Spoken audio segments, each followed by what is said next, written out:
Like, he's hitting all the he's ticking every box. This is, whew. You're the therapist, dog. Like, actually, holy fuck. Go to a fucking therapist, you freak. The fuck? Surely you can find purpose in this and drive yourself forward, but no, you're just like a miserable freak. Parents and the Jews. Oh, why he's ugly, lazy, and stupid. Okay, this is crazy. This is a crazy thing to say. This is an insane thing. Wait, so he acknowledges he can fix it. He's just saying, yeah, I'm not willing to do that.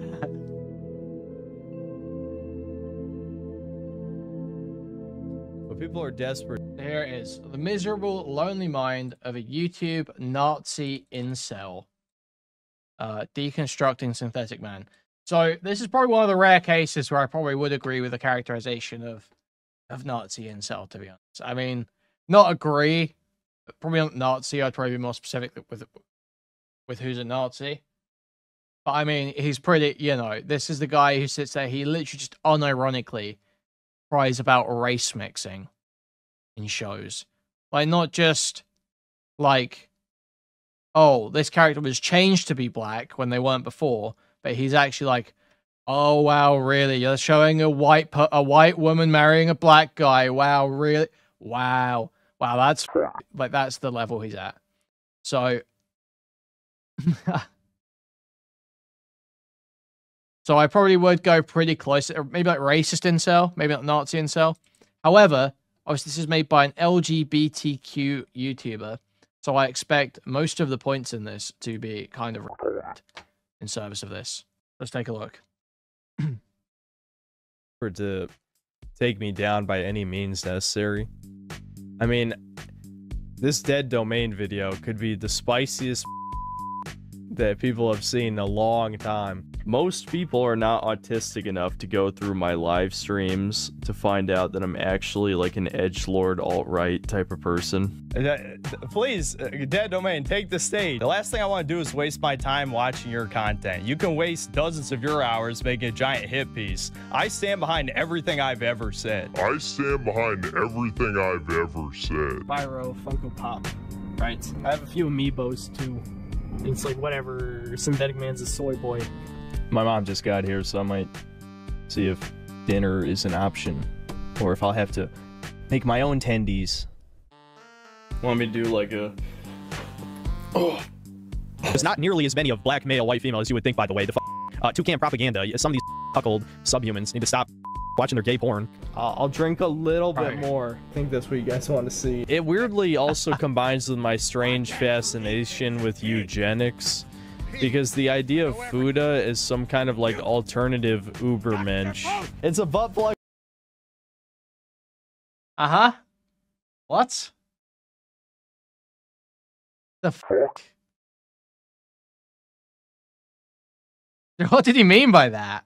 Their gay porn. I'll drink a little bit more. I think that's what you guys want to see. It weirdly also combines with my strange fascination with eugenics, because the idea of Fuda is some kind of like alternative Ubermensch. It's a butt plug for new Abby to shove. Dude, this is like when people do those, you know, on Twitter, where it's like someone does like some crazy overall analysis where it's like, wow, the rise of the term gooning shows, you know, this societal, you know, whatever the fuck, and does like some crazy, and everyone mocks it being overwrought and bizarre.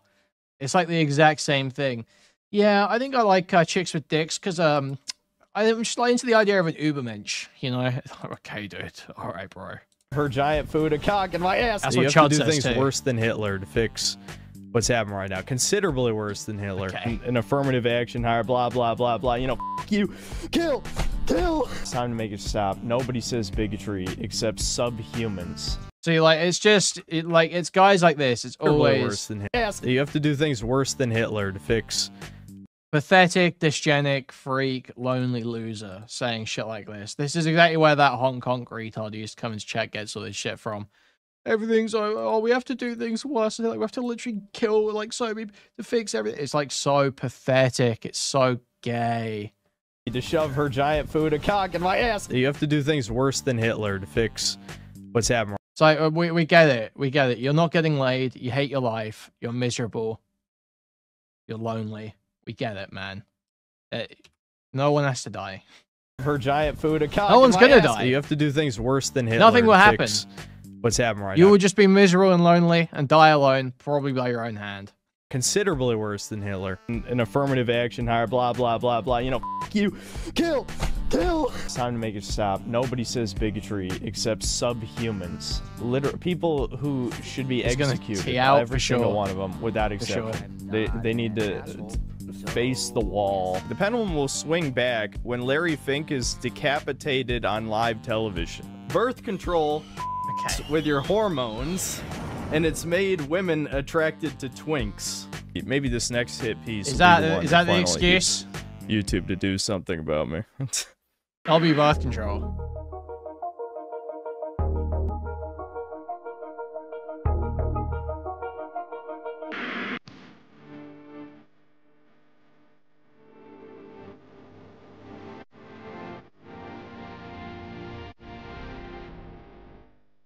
The internet can be a pretty negative place, which might seem like an understatement. So yeah, I like have an immediate negative reaction to this video, and I'm concerned about the direction of it, but it's fine. The internet is a place where people are frequently targeted for harassment, death threats, doxing, swatting, and more simply for existing. In the darkest corners of the internet, on places like 4chan, Kiwi Farms, and other places with lax content moderation, communities have developed dedicated to misery of all kinds. Hang around the internet long enough, and you'll hear words like incel and blackpilled and even doomer thrown around. All various ways to describe people who seem to wallow in various states of misanthropy. There are entire communities built around people who just spend their entire lives being mad at other people, using slurs with reckless abandon in their little safe space. Oh my god. Leonardo DiCaprio pointing at the TV. That's me. Humor thrown around.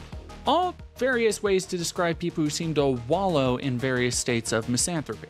There are entire communities built around people who just spend their entire lives being mad at other people, using slurs with reckless abandon in their little safe spaces.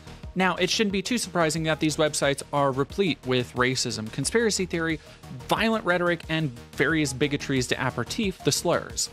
And if you're a slightly more well-adjusted person, you might ask, how does someone become like this? How does someone choose to spend their limited time on Earth not chasing a creative pursuit, finding love, investing themselves in a professional field, or any other of the myriad things you could do? How does someone become so miserable that their only recourse is to try and spread that misery to others and form communities around wallowing, self-pity, and hating out groups? That brings me to the YouTuber Synthetic Man. While he's only been active for a few years, Synthetic Man has managed to amass a fairly sizable audience of over 120,000 subscribers through a combination of videos and regular streams where he mostly just goes on unhinged rants about wokeness and why he doesn't like things. He gets a spotlight every so often when he makes a video relevant to a popular property, yet infuses his ranting with open racism, sexism, or homophobia that makes him an easy target for reaction content from other creators. Either that or it's some kind of multi-vault experiment, as they fail to adequately explain in the show. Vault 31, 32, and 33 are all directly connected to each other. What do you mean failed to adequately explain, dumbass? You watched only one episode, dumbass. Perhaps maybe watch the whole first season where they do actually explain in detail. It's just called a slow reveal, dumbass. Bro just watched one episode and started chirping at the first sight of a black person. How are these people real? I feel like this is just like a meme personified, you know what I mean? This is the meme about like the genuine racist neckbeard. He's had public spats with other anti-woke content creators and even considers himself too extreme to collaborate with people like Mahler, The Quartering, Nerdrotic, and others. But he didn't start off that way. Synthetic Man, as he is on YouTube today, is basically an outright Nazi incel. And I'm not just the kind of left cuck soy boy who just calls everybody a Nazi. No, I'm going to back up pretty much everything I say. And believe me when I say Synthetic Man, at least from what he says, fully has Nazi beliefs. Basically everything after World War II. You could say World War II and its consequences were a disaster for the human race. I can't remember which general it was that basically said we defeated the wrong enemy. I can think of one Austrian who tried to save the world in all of history. Never mind. Anyway. The YouTube terms of service violations he stacks up in an average stream are plentiful and constant. He laughs at explicit 4chan tier Nazi memes his viewers will send in his chat. He pushes conspiracies about global Jewish cabals controlling the world. He gets mad at any woman or person of color expressing competence or intelligence and will spin that into subliminal messaging. These aren't just me speculating, by the way, as I will back up everything I'm saying in his own words, and these are just the tip of the iceberg. Now, over the last 3 months, I've watched more than 200 hours of Synthetic Man's content, and you might think that would leave me bitter and angry towards this person who often talks in thinly veiled slurs and goes on tirades about wokeness and SJWs and BlackRock, ruining everything white people hold dear. But instead, I actually feel genuinely bad for Synthetic Man, because as I'll show, while he is a miserable person, a genuinely miserable person, he is the one responsible for his misery. What started for Synthetic Man as a desire to have a gaming channel has become a cesspool of openly violent conspiracy, racism, and general misanthropy. Because of how Synthetic Man chased an audience that encouraged his worst tendencies, in turn leaving him burnt out, passionless, and more bitter and angry than ever before. So up front, I want to preface this by saying this isn't a takedown of Synthetic Man. This is a cautionary tale. Now, if you're a fan of Synthetic Man, or even just the right-wing Gamergate crowd, or even just hate lefty SJW snowflakes like me, you're probably thinking this is a hit piece. But I promise you, it won't be. I will simply be examining the things Synth has said in his own words, using his positions and statements to show how much of a miserable, self-loathing hypocrite he actually is. See, if it were a hit piece, I'd be calling him names without backing it up, making a certain... No. That's not necessarily what a hit piece. Sure. Without any evidence, or that's not true either. Insulting him for his habits or appearances. That's not true either. A hit piece can be substantive. It's still a hit piece. But I have plenty of evidence to justify anything I will call him. Okay, so it is a hit piece. Okay. It's fine with it being a hit piece. Just call it what it is. You look, this is the goal of this video is to make us dislike this guy. It's about the bad stuff he's done. You can say that you think you're justified in it. You think it's right. Sure, cool. Most people do. It's still a hit piece. This is laying out... You're laying out the case against this guy. And frankly, I don't need to make Synth look bad. He does that all on his own just fine. Willingly and constantly. And I would encourage anyone who subscribed to him or considers yourself a fan of his content to watch this entire video and really actually consider the things I say. And if you still support him at the end, you have my sympathy too. And you can call me a f***ing and we'll go our separate internet ways. I'm also not too worried about Synth himself responding. Joking, that's a joke. While he talks a big game about masculinity and the eroding standards of being a man in society, he's not really the confrontational type. Like most internet tough guys, I'm willing to bet he just doesn't have that dog in him to actually handle criticism head on and develop a cogent response. I'd love to be proven wrong, but if he does respond, I doubt it will consist of anything more intelligent than elementary school insults and some ad hominem and strawman attacks. And for new viewers to the channel, I hear you ask, why? Why, Jordan, would you subject yourself to this slow-talking incel stereotype for over 200 hours? And it's not just because my kind of channel and brand has become all about doing things nobody else will really take the time or effort to do. It's because Synth and how he's become more radical and hateful are representative of a growing amount of predominantly young men in online spaces. Like, Synthetic Man here is more of an experimental subject. Like my deep dive into Matt Walsh, I needed a subject that had broad application, in the sense that in Synthetic Man's story, you can see a lot of commonalities with other more regular people. As I'll show, Synth's story has a lot in common with other young, disillusioned, primarily white men, and those commonalities are important to understanding how to try and help people going down a similar path, to prevent them from becoming as cynical and hateful as him altogether. Also, like Matt Walsh, I needed a subject who had large swaths of content where he spoke off the cuff, giving an uninhibited look into his actual thought processes.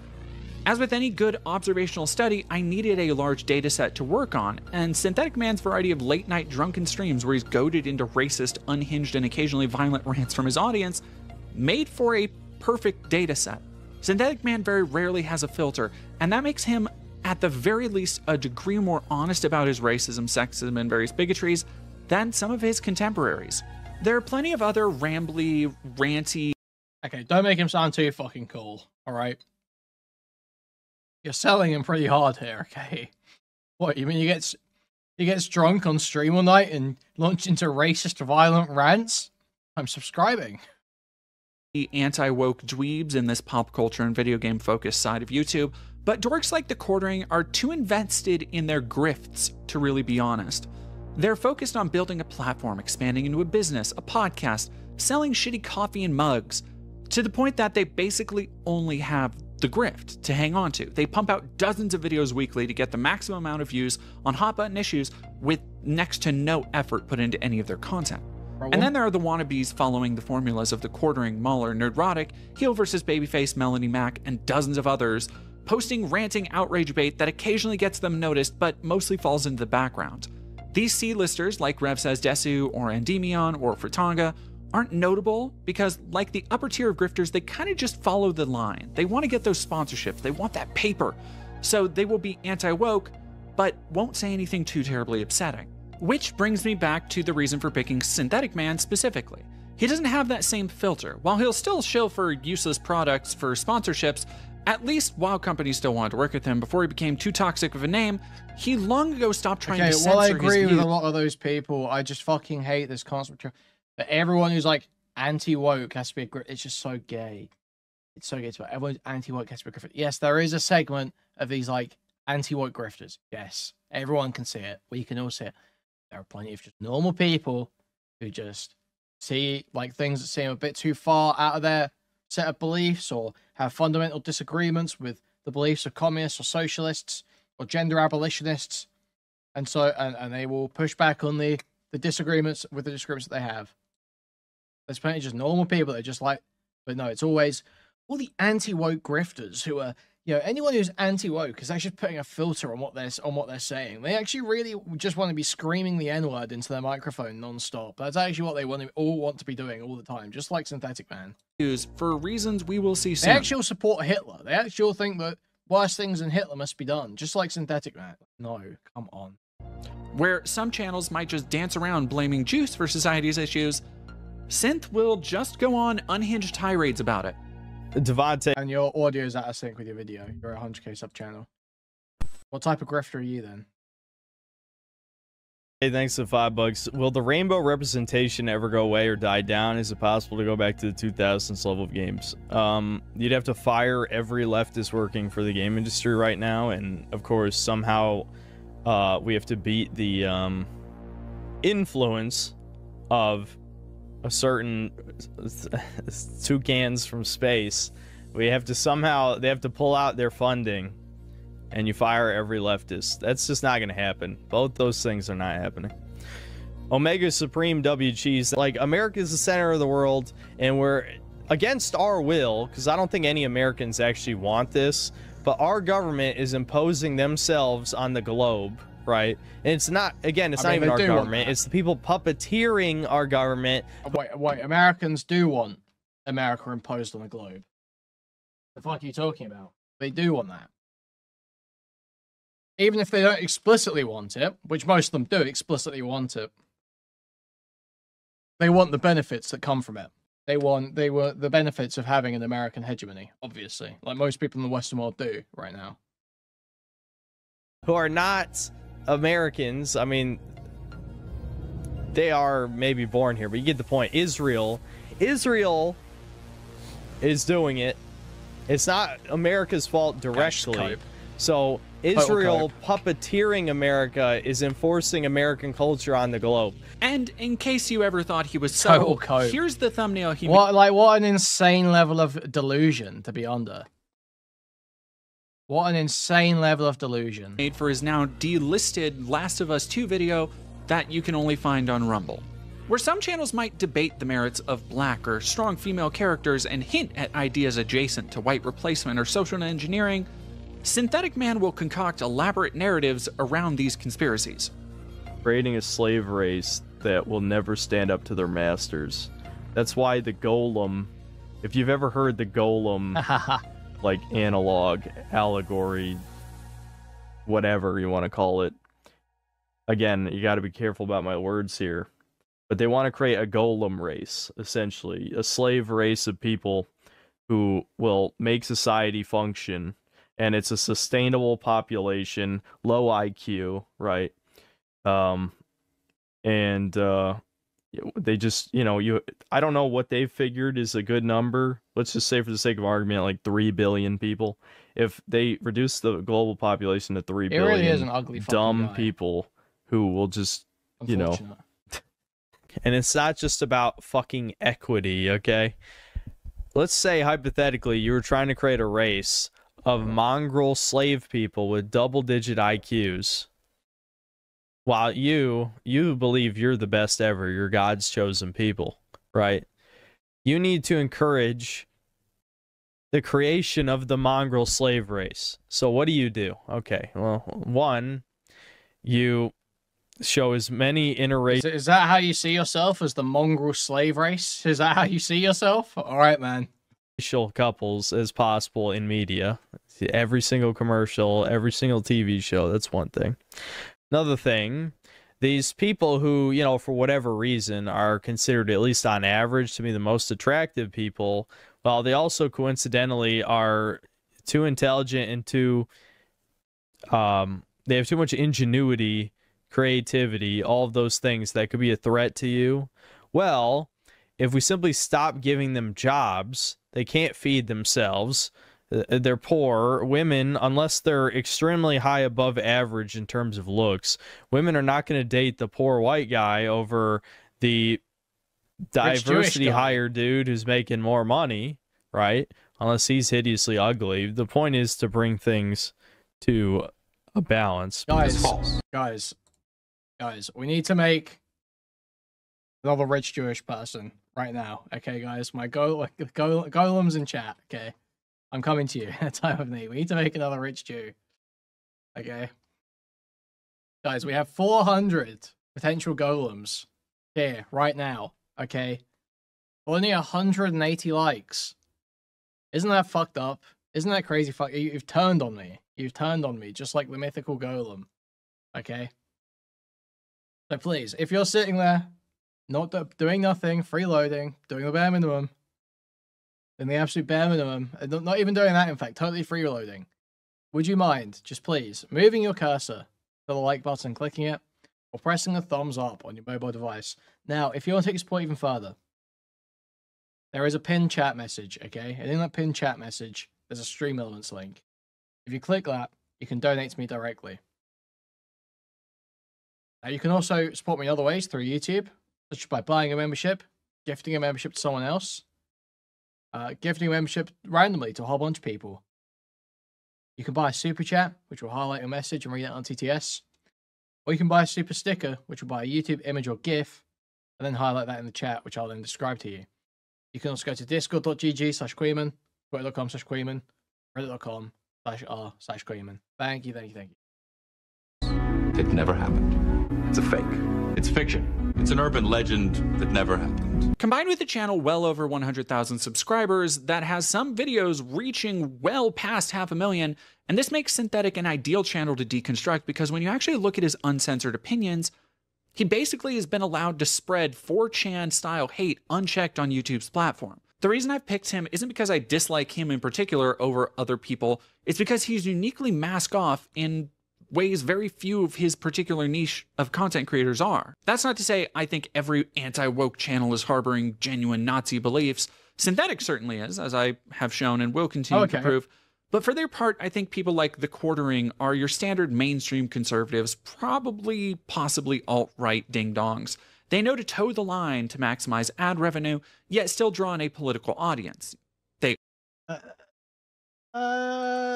Depending on how far they'd stretch this, I almost think this is reasonable. This is reasonable enough for me. Watching a BreadTube video essay, that is reasonable enough for me. Okay. Also still play a role in the ecosystem for people like Synthetic Man, helping to radicalize impressionable and occasionally emotionally detached young men, a story we've heard time and time again. For example, if you aren't super well versed in the internet, but you're thinking, hey, I've heard of 4chan and Kiwi Farms before, it's probably because both have been linked to multiple mass shootings. Larry Lared super chatted $65.64. Here's my pound of fleshes, Shylock. Jesus Christ, thank you, Larry Lared, for the £50 and the anti-Semitic Shakespeare reference. Thank you. where the shooters were avid Oh yeah, great point. Great point. That is absolutely a okay. posters and browsers on the boards. Needless to say, they aren't healthy or mentally stimulating places to spend your time, and they truly only foster hate and negativity.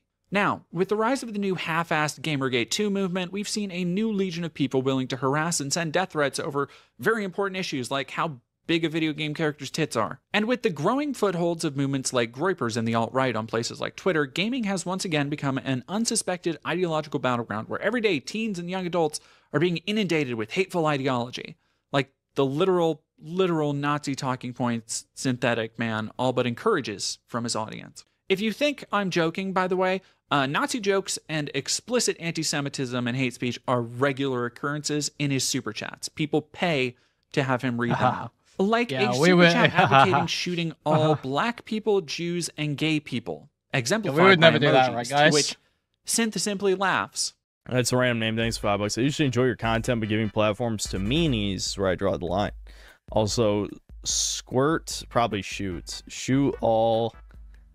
I don't even know if I want to read what those emojis are. Whatever. It's a monkey emoji, a gay flag emoji, and then radioactive, and then Star of David from Orbit Chud face. There you go.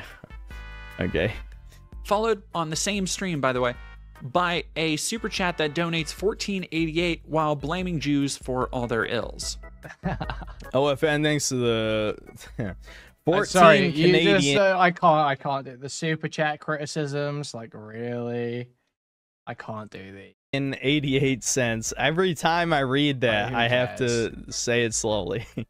I'm starting to notice that the juice is behind all of the world's problems. I don't know what you're talking about.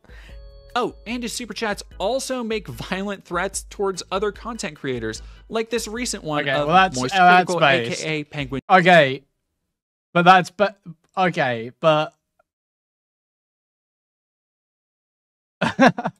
don't know what you're talking about. Oh, and his super chats also make violent threats. I mean, it's terrible to make violent threats. I just mean the fact that being mean to other content creators. I think it's just comedies. Okay, that's what I'm spoiling. Other content creators, violent threats, like this recent one of Moist Critical, aka Penguin Zero. That's a random name. Thanks to Canadian. Moist should be graped to death by a fat N-word. Okay. Almost every video I will show is still up on YouTube at time of writing, with many featuring dozens of blatant violations of YouTube terms of service. I will be linking a document below divided into categories with links to each video and rough timestamps for where violent, racist, conspiracist, and misogynistic rhetoric can be heard. One major reason Synthetic Man likely still has a channel at all is because nobody but his most ardent 4chan fans are willing to watch so much of his content just to report him. If anyone should choose to notify YouTube of his multiple infractions shown throughout the video, that would have nothing to do with me. Now, for those still thinking this will be a hit piece, I'll even... I mean, well, they said that is a hit piece. The fuck? You just said, yo, you're getting banned. What's the state of this guy's channel right now? Still up? Shocking. bump up the difficulty to hard mode. I won't attack him over personal issues in his past. I won't attack him over his appearance or perceived physical faults. I won't attack him over things like his family or his parents. I won't counter the political arguments I show that I obviously disagree with. I won't even argue about differences in opinions over video games. That one, you have no idea how hard that one is for me. Now, I will be thoroughly debunking some of the various conspiracies he shares and helping to educate on the issues that he clearly knows nothing about. But aside from that, this really can't be considered a hit piece because it's not going to so much be about Synthetic Man as it is looking at people like him and how people become radicalized and miserable on the internet. Despite what people like him might think, he is not a unique individual. He's not a noticer. Yeah, the audio sync one concrete, is horrible. assured thing I can tell you from watching over 200 hours of his content. It's that Synth and his fans are not hard to understand. He is a deeply depressed, self-loathing, simple person who lashes out at anything that doesn't fit his incredibly narrow view of acceptability. And that goes for everything ranging from relationships he doesn't think are okay to other people's opinions on video games he disagrees with. And almost all of that has to do with his hypocrisy. You see, for almost every point he makes, he himself will say something that either disproves it or shows that he takes part in something he condemns others for. For example, he loves decrying degeneracy and openly insulting trans people and anyone who's not a straight white man, really. Yet he sure does seem to engage in degeneracy of his own.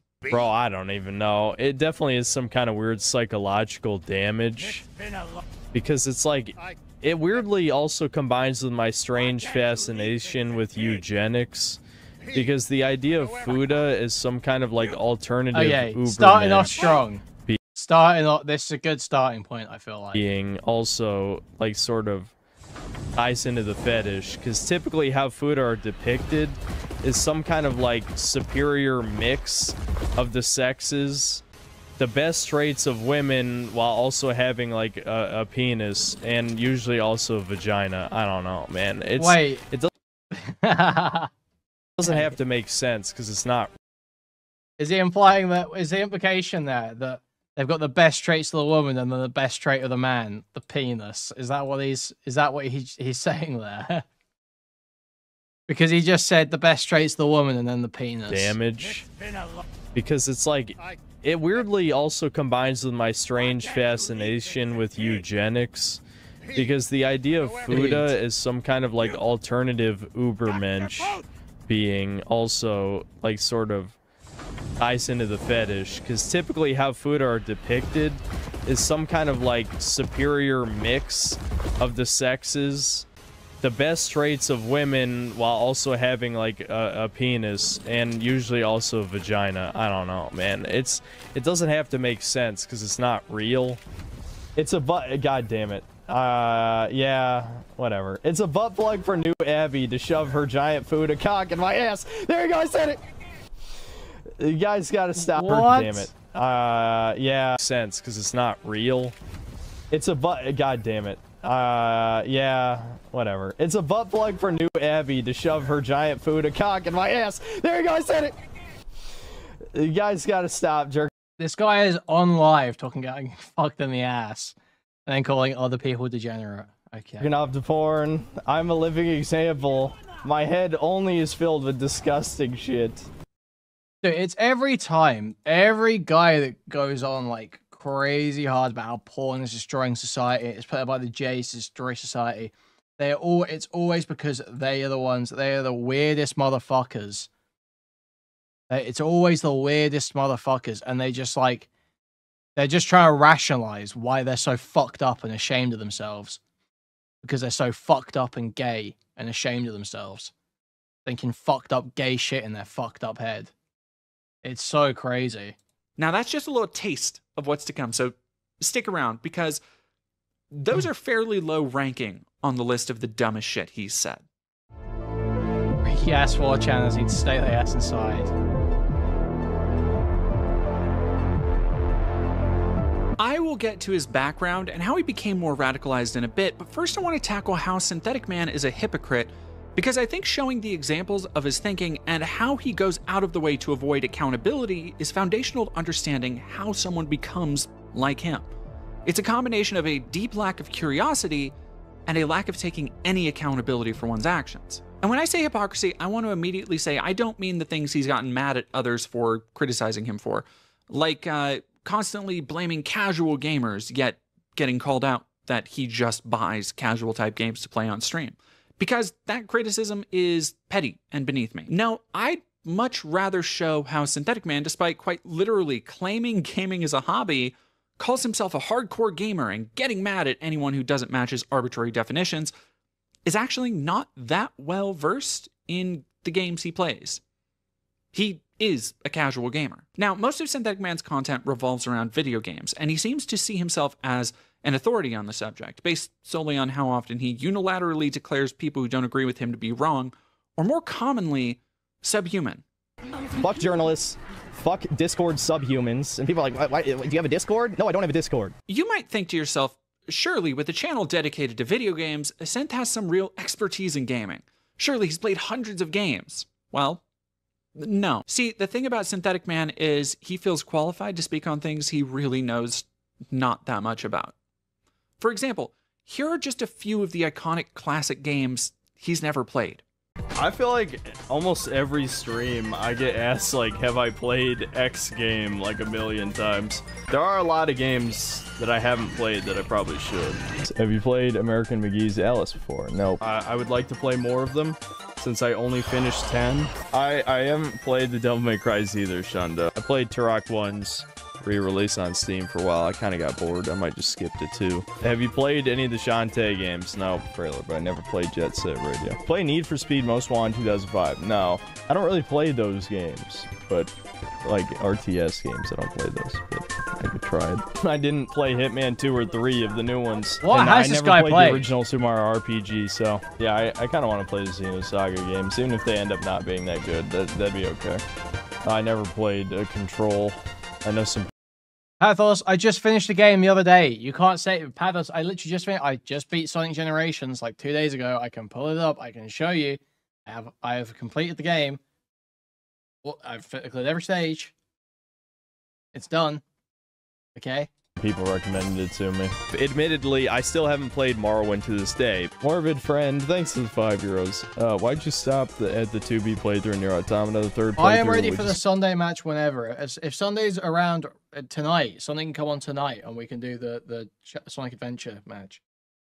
I'm here. Basically the same time. Basically every day. Okay? I just need Sunday to pull up. Completely different, amplifies the game exponentially. Yeah, well, I would have to play through a second shitty playthrough. Yeah, I know. Bully, I know. People tell me to play Bully all the time. I will before GTA 6 comes out, that's for sure. I'll also play GTA 4. Granted, some of those examples might not be on par with Mario 64 or Halo, but for someone who has invested so much time and energy into depicting himself as some kind of authority on games, you'd think he'd at least try more of these things.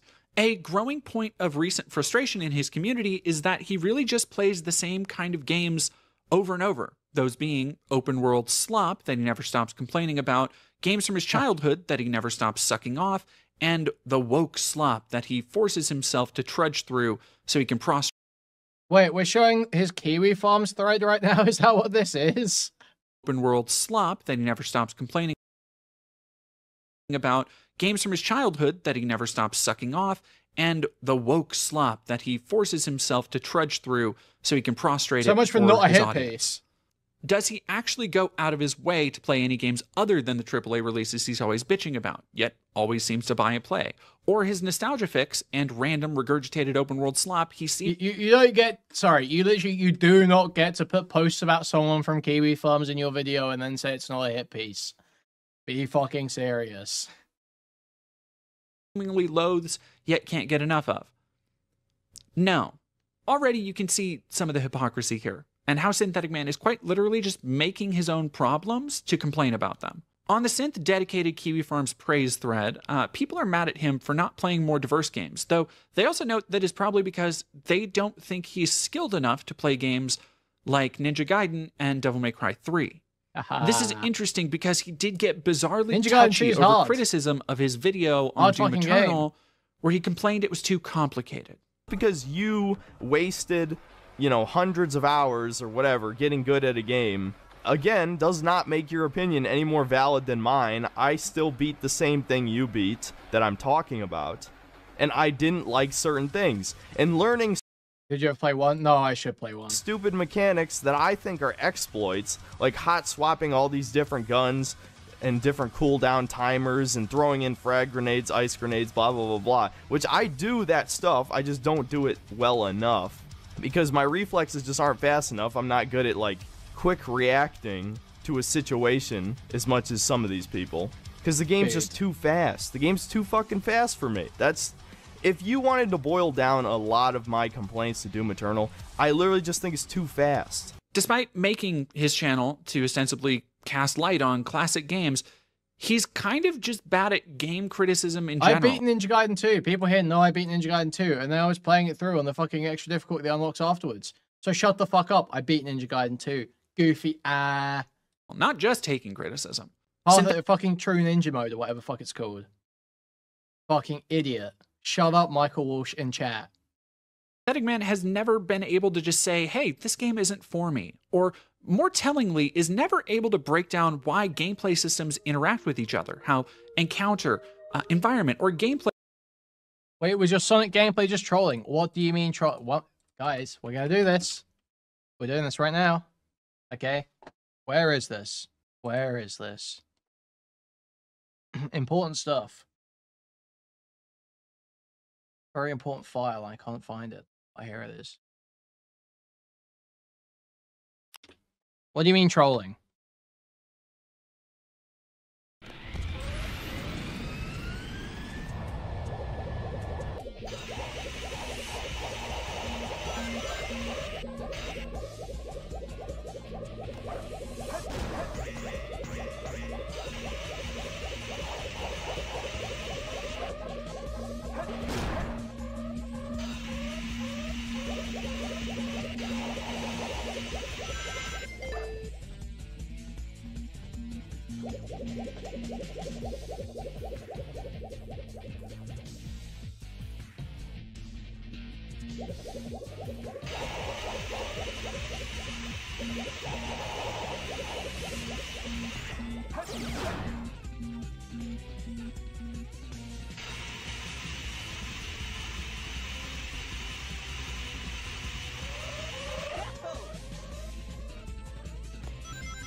Dude, this run is just crazy. This run is just crazy. Soapbox, the name is Mogged. That's the file name, okay?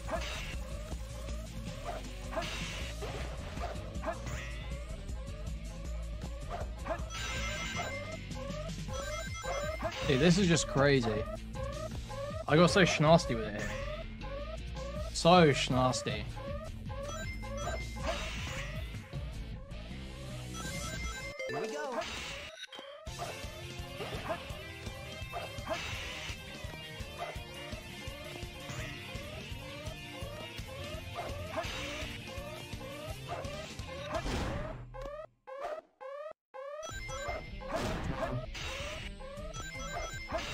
This is just crazy. This is just insane.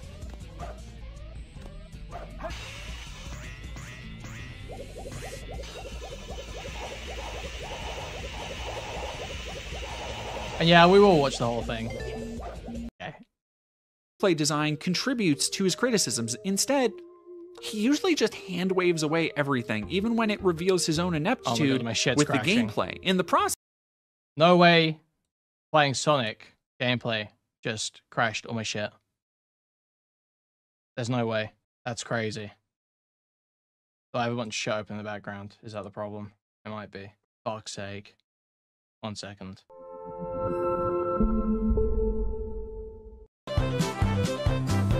Wow. Hero Wars. Cool. Fucking epic. Now my adblock shit isn't working. Wow. Cool, man. Okay, let's try this again.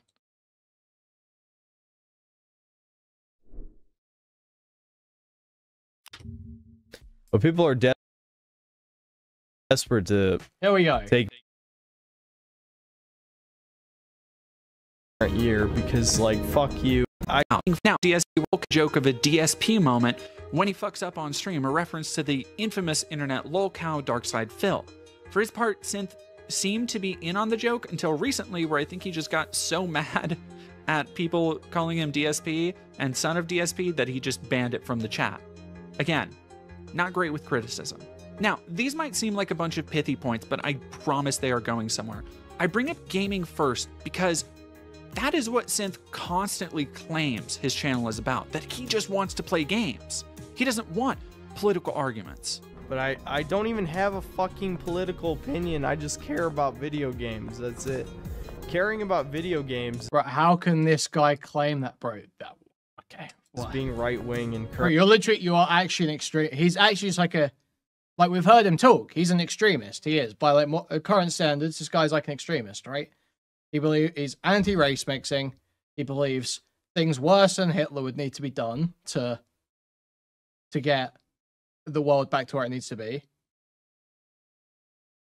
Like, that's an extremist. How can you say I don't have a political opinion? Current year, because like, fuck you. How dare you not accept all these, you know, shit that I don't even have to say. Because, you know, saying it is offensive. But no, I've really gotten that mad over things that most normal people would find pretty trivial. But that's because I love video games. Unlike people who claim they love video games by jerking off whatever the most popular game is released at the time, I've been playing games since I was 5 years old. I've played probably well over 1,000 at this point. To save my own skin. Honestly, just because I don't care about politics that much. See, he thinks it's the hypocritical left that's always injecting their politics into everything, which apparently he must be a secret leftist because he cannot go a fucking stream without making some pretty explicit political points. Blatant white humiliation ritual I think I've seen in any media, where it's literally just like, you know, what, you think I'm a diversity hire? You know, I had to be checked 4 times more than everyone else for this job. Do you think we are not qualified for this? You know, things like that. And she's like, no, I do. You know, I mean, she said like some corporate speak shit, and I'm just literally like, every time the bitch says something, I'm like, yes, you are a diversity hire. You're not qualified for this. You know, like, it basically just rattle off everything. You had lower college scores than everyone else. You're fucking an affirmative action hire, blah, blah, blah, blah. You know, fuck you. Kill. Sorry. I'm losing it. The low birth rates in the West are completely artificial based on what the elites have imposed on us, like, you know, birth control and microplastics and high fructose corn syrup, etc., etc., etc. Whereas in Japan, it's, you know, it's a result of the lifestyle, but the lifestyle is certainly nothing admirable. No comment. I love how even the fucking aliens love human women. This is, you know what, this is an allegory for race mixing. See, this is why I started with gaming, because everything... So that's funny, that would be kind of funny. But he actually thinks that shit. So it's like kind of less funny, you know? Like he actually does think that way. Thing about his channel and all of his hypocrisy just stems from there. The very first thing he sells himself as, a gamer who doesn't want politics in his games, is basically an outright lie. He loves to call out other people who don't play games, loves to call journalists and casuals the people who are ruining the game industry. See, that's the difference between me and most of you who watched the original video that you'll never understand. I actually care about gaming. I actually care about this industry. For you, it's just a casual hobby. If video games disappeared from the earth tomorrow, you would move on with your life and would be like nothing changed. Because that's always what you fucking normies do. Every goddamn time. Doesn't matter what the hobby is. You invade it and you ruin it. Because you feel excluded, or the rules are too hard, or it's too hard to get into. So, people change things to make it more accessible, and then you move in, and then you change everything, and you make it go to shit.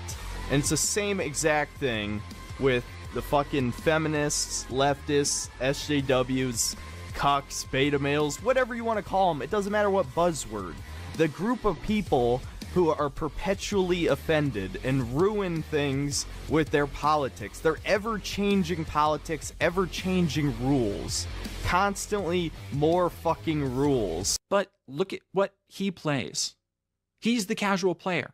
He constantly lashes out at commies and the left for making things about politics, but from his jokes to the chat he encourages to the bizarre conspiracies and pretty blatant calls for violence, often inspired by something as simple as seeing a black woman in a video games. Phalanx, thanks to 5 euros. How are you disappointed by the Elden Ring DLC? Were you expecting to tone down the difficulty to cater to it? Okay, you fucking retard. Or, you know, that's a good thing. I'm sorry. This is Pride Month.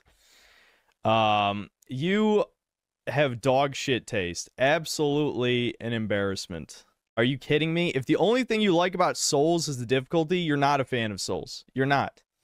Though that is not the reason why the Souls games are good. Never were, still is. I mean, that's 90% of Souls players, though. Not. If the only thing you like about the games is that they're hard, You're subhuman. And it's not even that Period. they're hard, it's the image of them being hard. It's the image of them being hard. Period. Like, what makes someone a subhuman for using Discord or liking Souls games for their difficulty? This is so weird.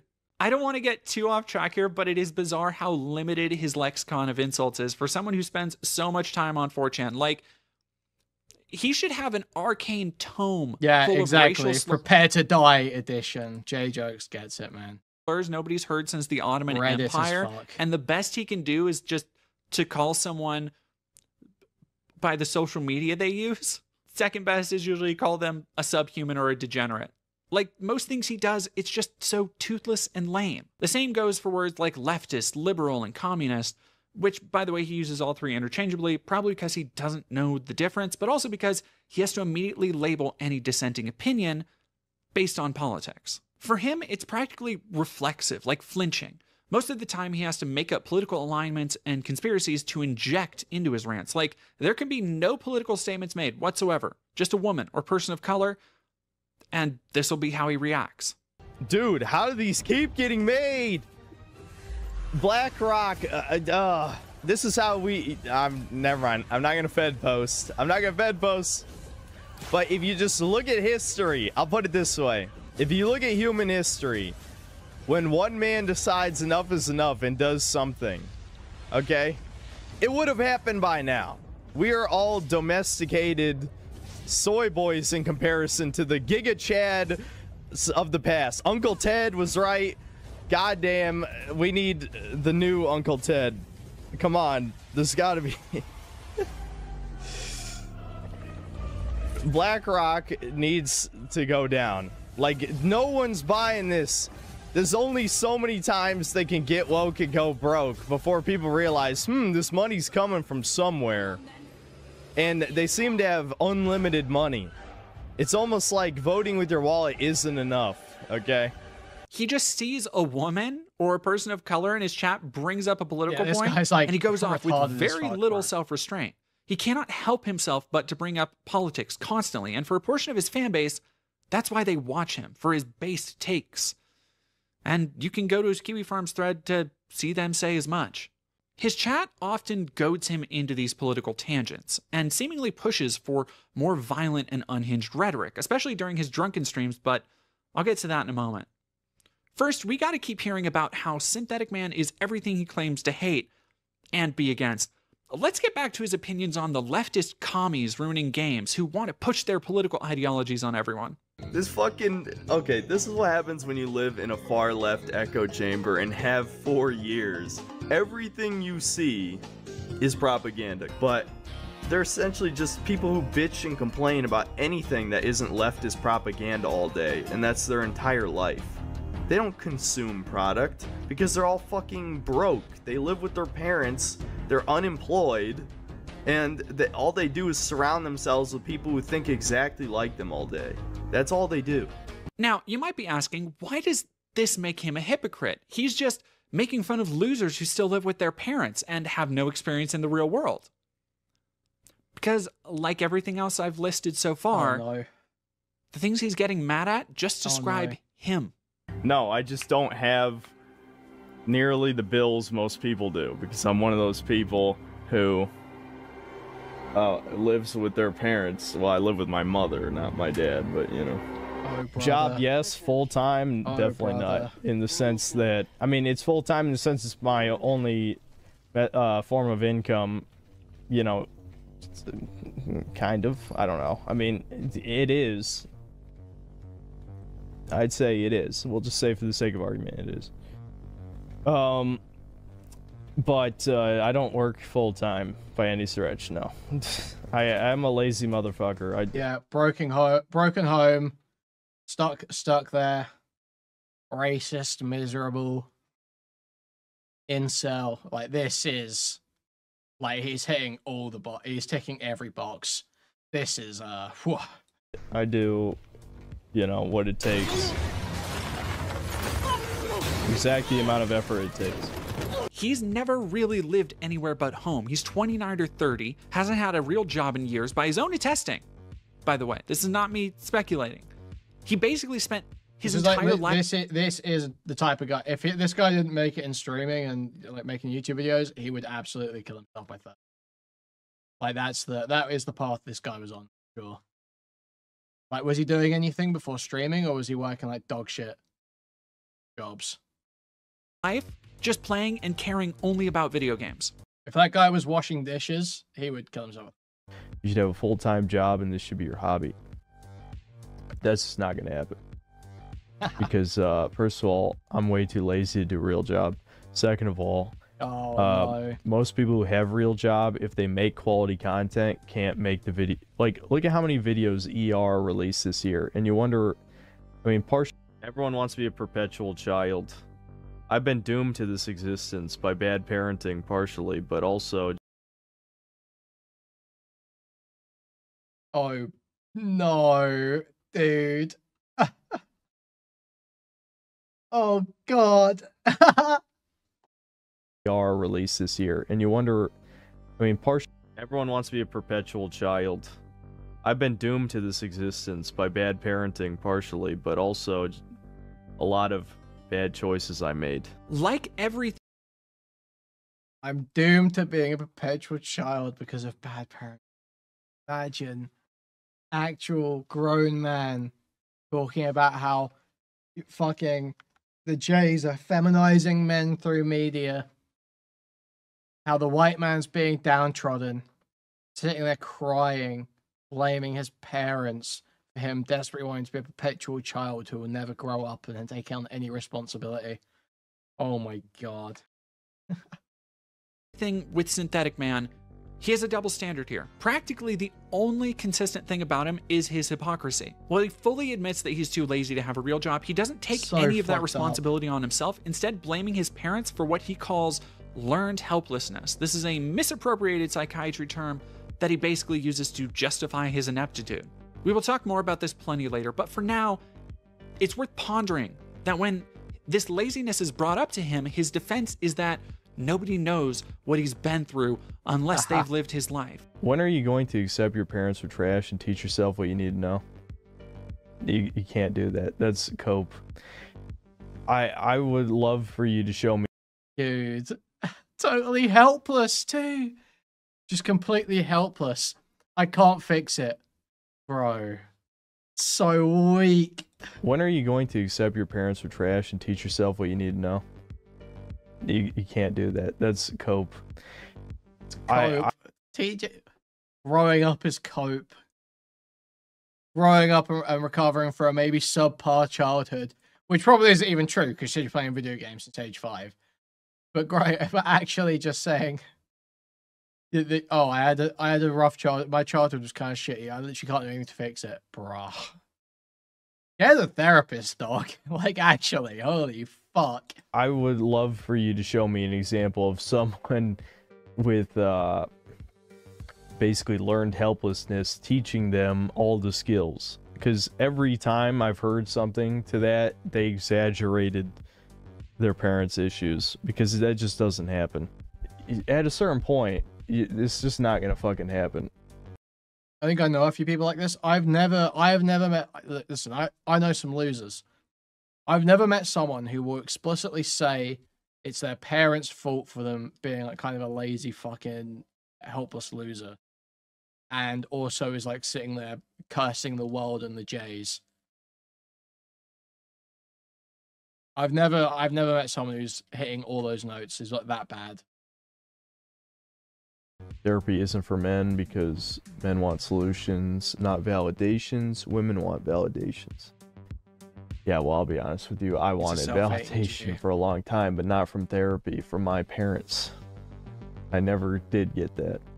Eventually, you learn to give up on those things. Wait, what? It's not validations. Women want validations. Yeah, well, I'll be honest with you. I wanted validation for a long time, but not from therapy, from my parents. Want to fucking happen. Therapy isn't for men because men want solutions, not validations. Women want validations. Yeah, well, I'll be honest with you. I wanted validation for a long time, but not from therapy, from my parents. Bro, I never did get that. Go to a fucking therapist. Go to a fucking therapist, you freak. the fuck? Already be getting ahead of me and wondering, does he reserve that same sentiment I didn't get enough. Why mommy didn't hug me enough? Dude, go to a therapist. for the experiences of other people? Does he require that empathy and understanding for others' lived experiences and emotions before allowing them to be valid? Say, for example, when it comes to women, trans people, or people of color. Fuck no. Some anti-Zionists that make me pro-Palestine. Sure. Well, yeah, I know guys like this, but that's not synthetic, man. I know a guy who's really fucking smart academically, but refuses to move out because he convinced himself the only thing that matters is dopamine. You can't get dopamine in your room, much asthma. Yeah, everyone knows people like that, but that's a bit different. Thank you for the $2, Jimbley. Hey. Jimbley super chatted $2. This guy's just alt-right haunting Babylon, skull. Thank you, thank you. It's not like I don't even care about the Middle East. That's the truth. I wish nobody cared, and I wish they got no foreign aid or any of that shit. I wish, you know, everyone had to fend for themselves. And so for those of you who are NEETs, obviously depressed, don't know the purpose in life, probably not going to get a girlfriend, etc., etc., etc., you have to realize that if you can somehow manage to work up the motivation to do something, literally anything, some creative pursuit, that's why you see all these who are making video games, because they're the NEETs, dude. I'd say probably the most of them are not working. It was at Tesla's. You see all these yeah, who are making video games, because they're the NEETs, dude. I'd say probably the most of them are not working a real job. They're probably living off of disability. Maybe they're working part-time or something. For the type of people who have the time to work 5 years on a game, they're the people who don't like actually work hard. Throughout history, women have been attracted to men older than them, which is a conflict because women over 30, you know, roasties, are extremely jealous of young women. They take it out on men by saying men are pedophiles for dating. Hold up.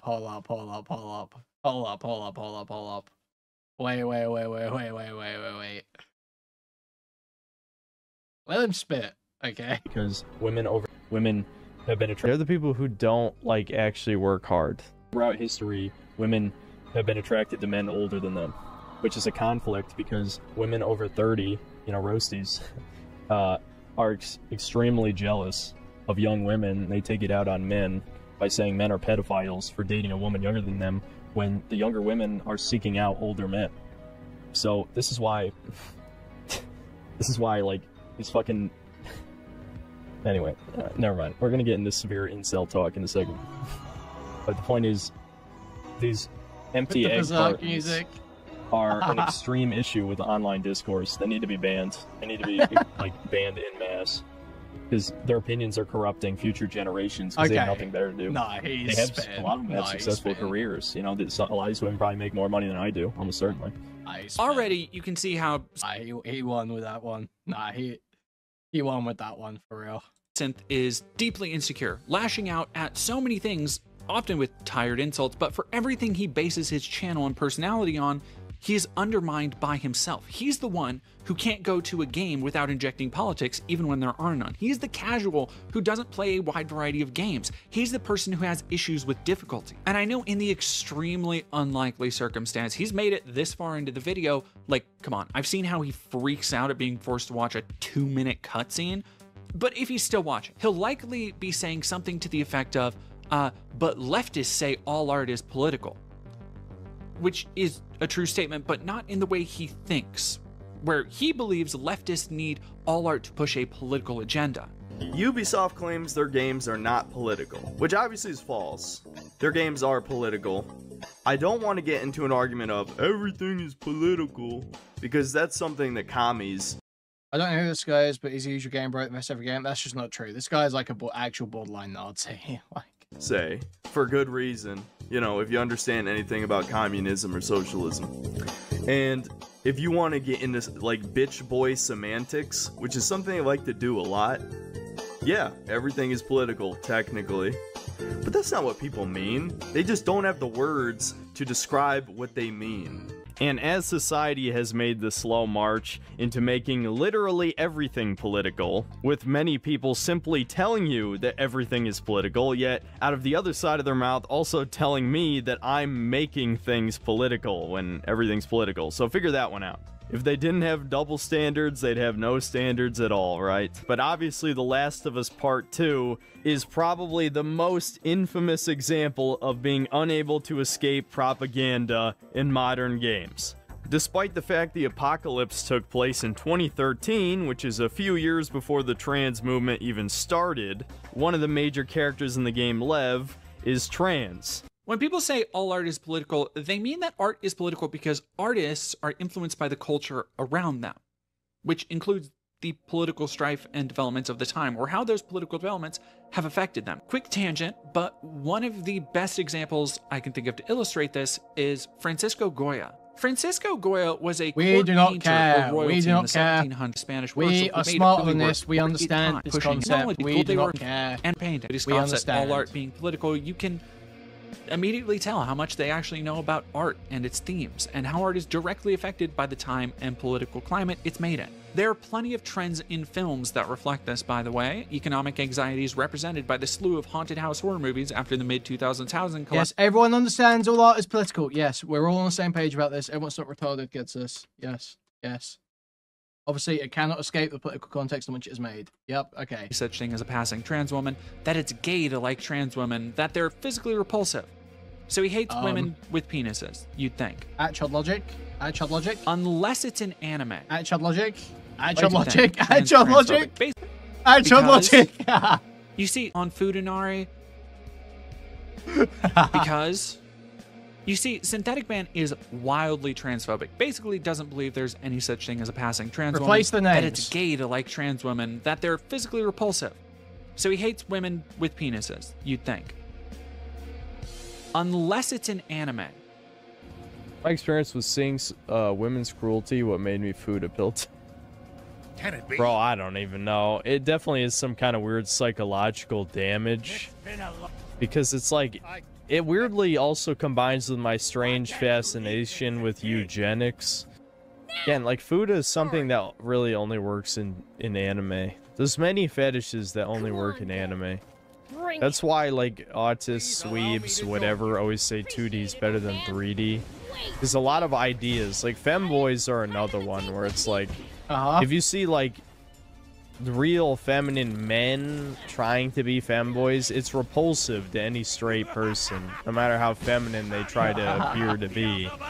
The best they can accomplish is with filters on photos, but whenever you see video, it's never enough. There's gonna be a primal part of your brain that still knows it's a man, you know what I mean? But with anime, you can make anything look like anything.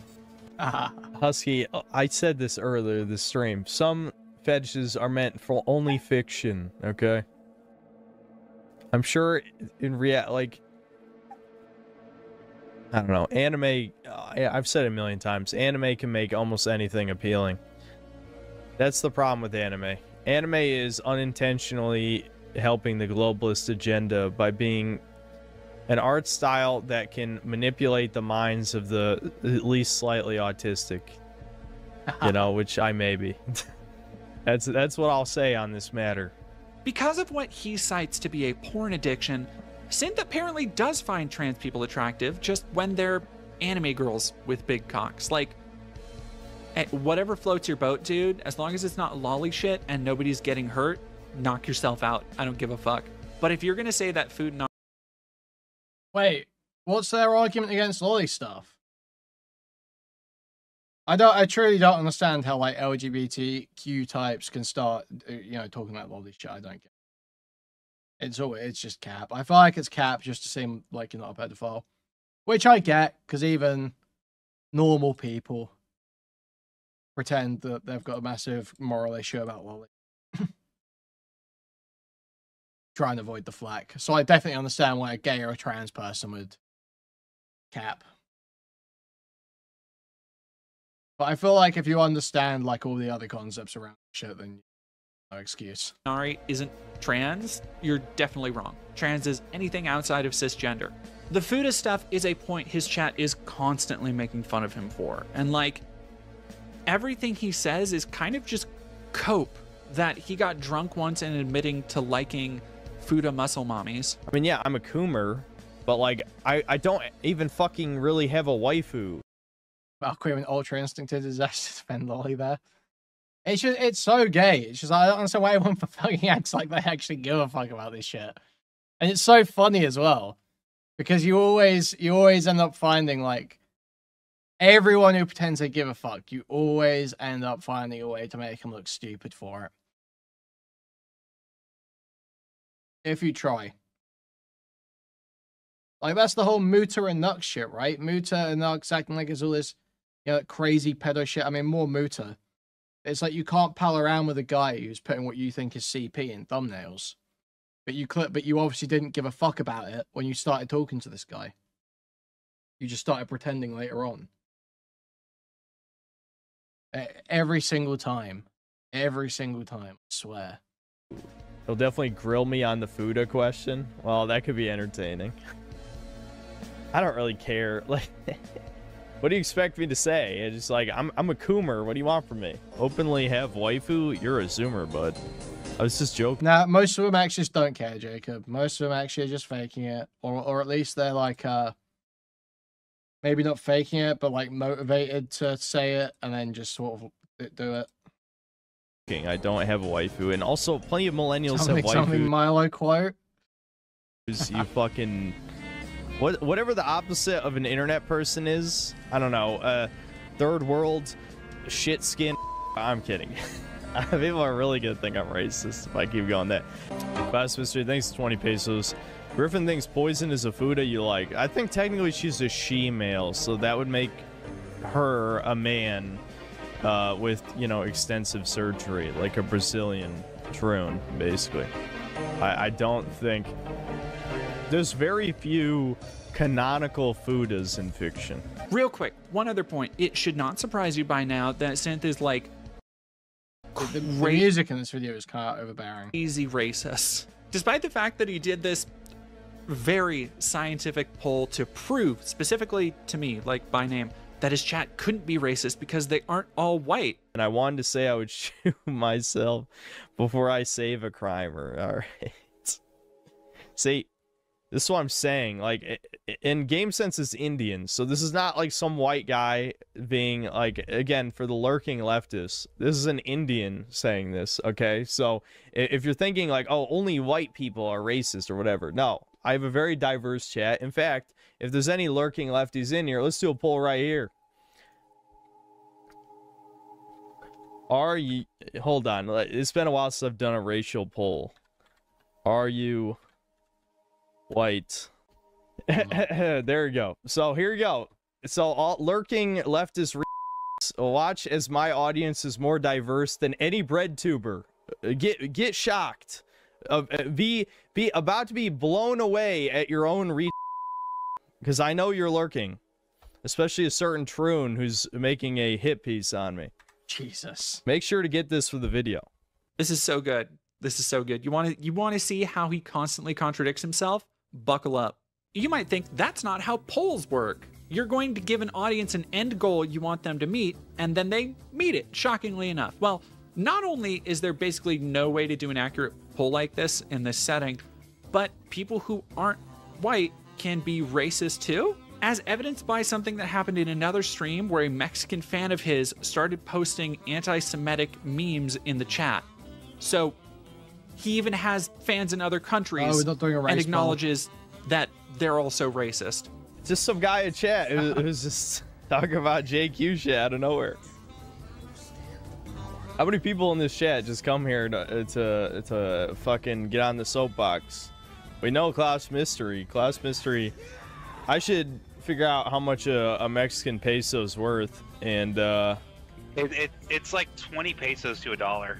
And as for being not racist, Synth did this poll to show he's not racist. On the exact same stream, he said this shit. The whole point of the race shit is for the divide of the white man. I don't think they really needed the help, though. I don't think the white man has ever stood with each other. We would also have to count the light Hispanics if we're counting Italians due to Spain. No, Hispanics are mixed with native South Americans, though. Or, I guess Mexico is technically North America. That is a completely different ethnicity. Some of the dark Italians, I'm sure, are mixed with North African. But that's not the entire race. Hispanics are an entire race of mutts. Quite literally, an entire race of mutts.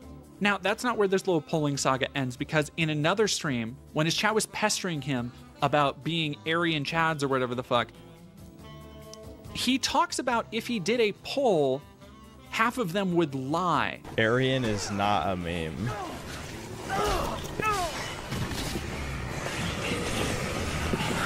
Aryan is not a meme.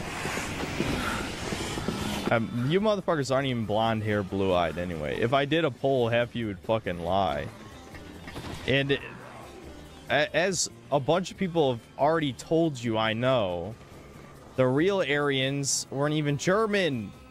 So, not only does he acknowledge that his chat lies during polls, but also that non-white people can be racist. So, good job, I guess, at proving nothing but your own ineptitude in this case. Make sure to get this for the video. Like, the dude can't not contradict himself. From just that little interaction, you might get the idea that Synth isn't very smart. I'm not saying that. I'm not gonna say that. Somebody else might say it. I'm not going to. Remember, I'm not actually asserting anything here. Just someone out there might. But to that point, I'd recommend looking at this part where he has his friend on the stream and brings up a thought experiment. See, the next part has it all. Him not being good at games, him being wildly racist, and him contradicting himself. Well, how would you feel if you hadn't eaten breakfast this morning? Dude. I never eat breakfast. Right, but how would you feel if you hadn't eaten breakfast? Or how would you feel if you had, since you don't eat breakfast? Kobe, what are you trying to get at right now? Just fucking spit it out. Oh my god, this is... I'm DSPing this so hard, but it's partially because you're distracting me with... Look at my drive jacket. I genuinely don't know what the fuck you're talking about. How would I feel if I ate breakfast? Okay, the whole point is it's based on a psychological experiment. Who was it in chat who was talking about it last time? Was it Bisky? I don't know. He was describing it. It's based on a psychological experiment where basically can't conceptualize... Well, they can't conceptualize multiple things. Wait. What was that? What word did he say? What word did he say? Who can't conceptualize? Was it just retards? Was that it? Yeah, I was thinking it was, yeah, that's what I'm thinking. What? Psychological experiment. Who was it in chat who was talking about it last time? Was it Bisky? I don't know. He was describing it. It's based on a psychological experiment where basically can't conceptualize... Retards. Well, they can't conceptualize multiple things. They can't really imagine an alternate past or future, or imagine the future, and they also don't have sympathy or empathy, and it's basically just an analysis of... No, it must have been about women. It must have been about women. It must have been a... Roasties? No, he's saying it's about not having empathy or sympathy, so it must be about women, right? It's about black people? Criminals. Unsurprisingly, this little thought experiment originated on a 4chan thread. This is nothing but black people stupid memes, which is how it spread online. Did he say... Then? Is that what he said? And probably how Synth knows about it. It's also, I cannot stress this enough, you can do not that how on IQ YouTube? works. It won't surprise you to know this originated on 4chan as a racist way to say black prisoners basically don't have object permanence. There's literally no proof this experiment ever happened outside of this one 4chan post, so at most it should be taken as probably fake. However, the Synthetic Man thinks it's surefire proof of how to tell who's smart and who's not. To ask them a hypothetical question, if they're unable to grasp that hypothetical, they're an idiot. And then his friend says this. Like, basically, dumb people can't conceptualize hypotheticals. Like, that's... I just gave the example of you never conceiving the idea of mine and Devin's hypotheticals. No, I understand the hypotheticals, and I do play along. Dude, you bitch and moan all the time. You're What like, are you dude, talking about? Name an example. The first thing that popped in my head, I don't know why, but when we were moving shit to when you still lived at your old house, we were moving shit to your storage locker, and Devin and I asked you a hypothetical. We're like, Devin, what would you do, or Kobe, what would you do if right now a plane crashed, like right beside you? And you're like, I don't know, I would just it would crash, I guess. I'm like, I can't stand your lies. I can't stand them. Your lies. You lie like you breathe. Now, this could be a friend just making up a story, but I kinda doubt it. The specifics are too off the cuff, plus Synth has attested many times to having memory problems. At any rate, I believe the friend story way more than a just random 4chan post, but the point here is that Synth is ready to believe the 4chan post was an entirely real thing, a real way to determine people as being mentally inferior, literally eugenics, and then it applies to him too. Now, again, this could well be a fake story from his friend. Well, okay, well, obviously he would be wiped out on the eugenics. Look at him. I mean, we don't need to get into this. Like, take one look at this guy. We don't need to get into this to show that he would not survive in a world that allowed for eugenics. Judging by Synth's reaction, his insecurity, which we already know about, and the way he kind of just quickly dropped the subject and moved the fuck on, I kind of doubt it's fake. You'll notice plenty more little hypocritical points for Synthetic Man throughout, but I want to start here to really hopefully give you a sense of who he is now. We will go more into the depth of his radicalization and his beliefs, including the provably false places he gets his evidence for his beliefs from later. And as I'll show, these aspects of Synthetic Man, more than any opinions on gaming and wokeness, are what seem to draw his most fervent fans. The ones that identify with his life, the way he chooses to live, and who he chooses to blame for all the problems in the world. This reflexive, reactionary streak of lashing out at the slightest perceived infractions of wokeness, existent or not, is why people congregate in places like Kiwi Farms and 4chan, and on Synthetic Man's channel. But Synth's channel wasn't always such an open cesspit where his chatters felt confident making allusions to Moist Critical being sexually assaulted by N-words. Synthetic himself may have had some questionable and borderline extremist beliefs, but the work he was doing started very differently. In fact, when he started his channel 3 or 4 years ago, he seemed like an entirely different person, and a much happier one too.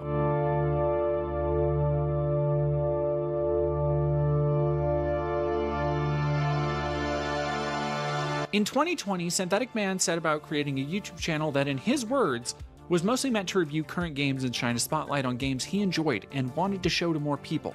This is evidenced by the first few videos remaining on the channel, a video of the Resident Evil 3 remake and a video talking about 10 games he wished were more acknowledged.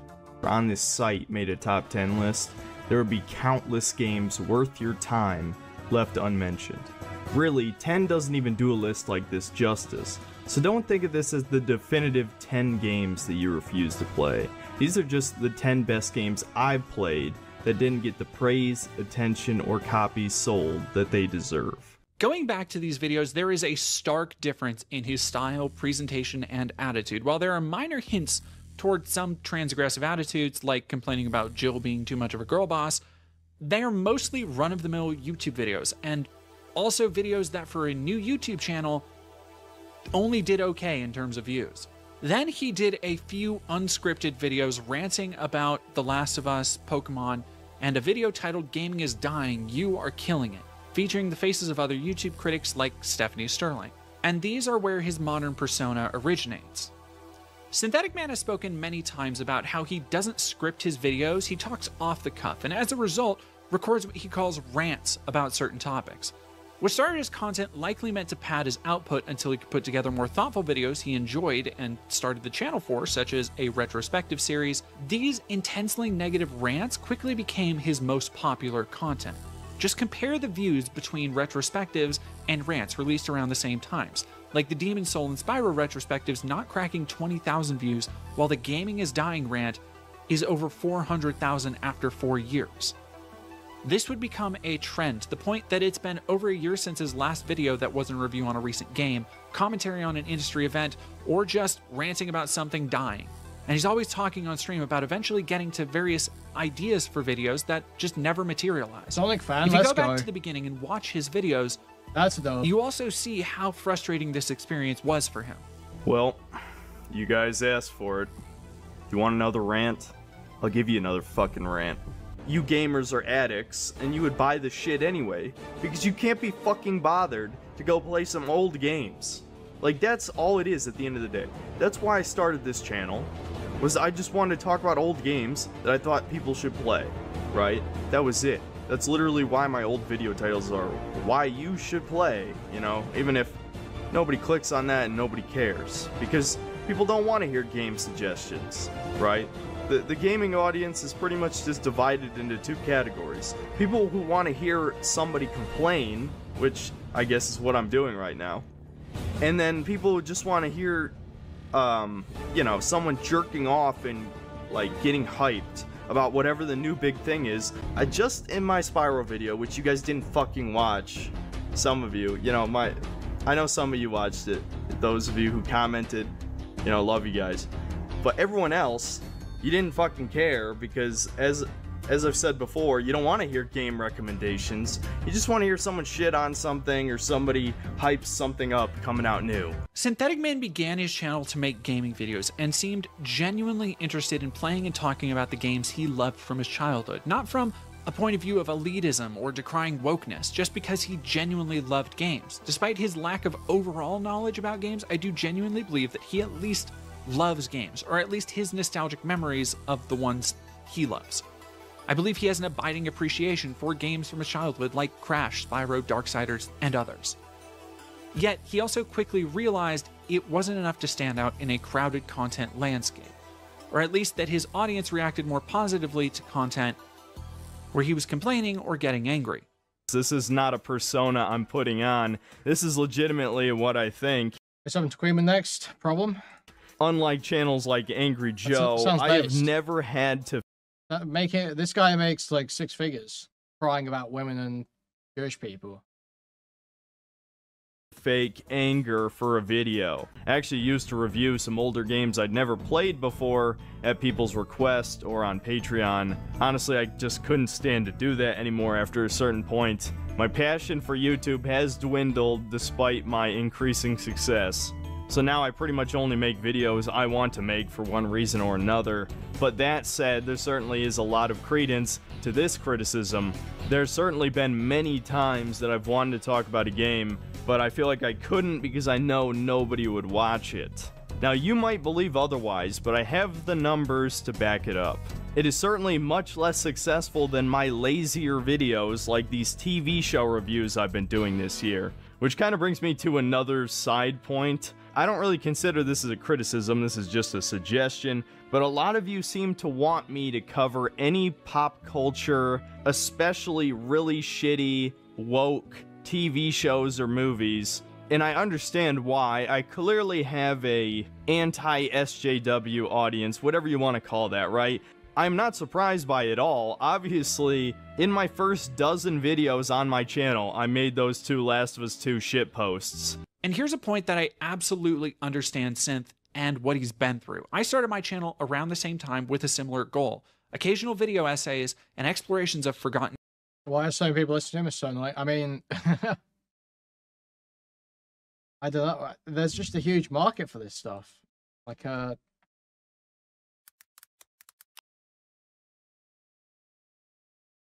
Hero High, this guy. I was like all the same shit, right? Erotic, hundreds of thousands. Games. I didn't do retrospectives so much as in-depth documentaries where I interviewed game developers with interesting stories to tell, and polished video essays dissecting the themes of games. But like Synth, I didn't get much traction because it is a very crowded space. I wasn't able to make this a full-time job until I started making political content and intensely researched deep dives. And on the now rare occasion I might make a gaming video, the views are absolutely paltry compared to even the stream highlight videos I throw out to pad views in between bigger projects. Like, the views I get for one of my shooter ranking videos, where I play through Xbox 360 era shooters and rank them all, are literally not even worth the effort I put into them. but I love doing them. So I kind of just suck it up and put them out for the people who do want to watch those. I understand the grind, and I understand how demoralizing it can be to be excited for a video, to put a lot of time, effort, and passion into it, and then have it fail. But on YouTube, you don't always get to pick your audience so much as your audience finds you, and you have to choose to follow them or not. Which brings me to the Synth Cells, the joking name his fans go by.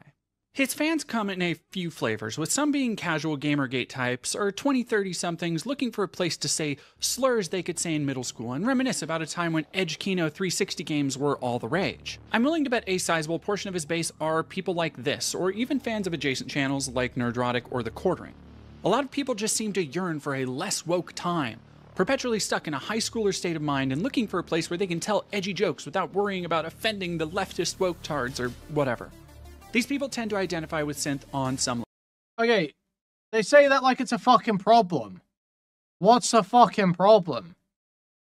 If people want to say edgy jokes in a place away from you where you don't have to fucking hear it, what's the fucking issue? I don't understand what the problem is with that. Why do you even have an issue with that? Level, or at least agree with his more milquetoast takes on things like the gaming industry. But what about his more hardcore fans? Yeah, why is this Daredevil game look kind of good? What the fuck? Synth himself has admitted to browsing 4chan threads and Kiwi Farms boards before, so it shouldn't surprise you that some of his fan base is this like Daredevil PS2 or what? Marvel Nemesis? Is that what it is? In similar areas. What's interesting here is that they gather out of a genuine fandom, it seems, and Synthetic Man has made no attempts to make a fan Discord or website of his own, despite plenty of people asking in the comments. He has professed to be incredibly lazy, a point we will talk about more, but that leads to this odd balance where he has a loyal audience, but doesn't want to do anything to maintain them. In fact, he kind of seems to hate them, actually, begrudgingly accepting their super chats out of obligation at this point. Instead, the fans have created their own private discords, both of which I managed to get into, and have additional gatherings in places like Kiwi Farms, a site well known for gathering private information to lead harassment and doxing campaigns. The Discord is filled with the same kind of detached cynicism and I'm too cool to care about anything, open racism and bigotry you will see anywhere on 4chan. Hardly a conversation that goes by that doesn't throw in a random slur, but it's a kind of hollow hate that just doesn't feel genuine. Their heart isn't in it. His Discord might talk about Uncle T and Uncle A, barely coded names for Adolf Hitler and Ted Kaczynski, but this is just another empty corner of the internet for seething, sad teenagers and college dropouts to come together and vent their frustrations to blame anyone but themselves for their problems in life. The Kiwi Farms thread, however, is particularly interesting because it gives a look into just how close Synthetic is to the mentality of his fanbase. See, they don't see Synthetic Man as some kind of ideological leader. They see him as a loser just like them. They don't regard him with much respect, and many people barely seem to even like him. They simply follow and goad him because they find his meltdowns and conspiracy rants entertaining. Some might identify and like him a bit more than that, but from what I saw, it seems like his fanbase doesn't find his personality entertaining so much as the meltdowns they can push him into. I read over 100 pages of the Kiwi Farms thread, and all I really found was that Synthetic Man's most passionate fans think he's an autistic loser who's bad at video games. They make fun of him for the Fuda and lolly stuff they speculate he takes part in. They openly say he's bad at any games that aren't for kids, and that despite having a gaming channel, he doesn't seem to actually have played many games. I'm sure it's all meant to be in good fun in their twisted way, but they also note that he can't take jokes. No, they probably fucking hate him. That's why they're on their Kiwi Farms thread. No, they probably fucking hate him. Melting down, and other flaws they poke at alongside, calling him a Zoomer, despite his open hatred of Zoomers for whatever arbitrary reason. And they also constantly insult his gaming abilities and choices in games. Yet many stick around because they themselves appreciate how doomer and black-pilled he is. They appreciate how real he is for calling out Jewish people and calling out wokeness and not being another shill in the game industry. But way back when he was first getting started, his base takes and veiled conspiracies and slightly edgy jokes were what got their attention to begin with. They encouraged him in a very real way. They made Synthetic Man the channel he would become. They drove him through ever-mounting stages of constant cynicism and negativity, drawing his conspiracist and bigoted impulses out into the public for their own edification. Maybe not his entire audience, but to these folks, Synth is a lolcow. They don't care about his mental health. They don't care about whatever problem. Well, I mean, yeah, it's Kiwi Farms. No shit. He has. Dude, I could. I could. I mean, I probably made more money this stream than any other stream by far.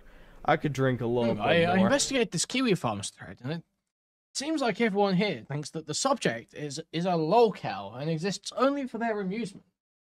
He's an embarrassing retard who they can provoke into constant responses. Oh, really now? Oh, I'm just now hearing this information for the first time. Thank you, Dead Domain. But not much, because I'm already, like, fucking blasted. You know, I'm sure there's other synonyms for drinking, but I'm not into the culture. So, whatever, fuck. Okay. I am gonna pee. I'll drink a little bit more, just because I think that's what you guys want to see at this point. But I'll be back. I do need to pee again. He has been pushed into being more radical by the worst parts of his audience, which in turn spreads unfounded conspiracies to members of his audience that might just be following or watching because they enjoy a sense of edgy humor.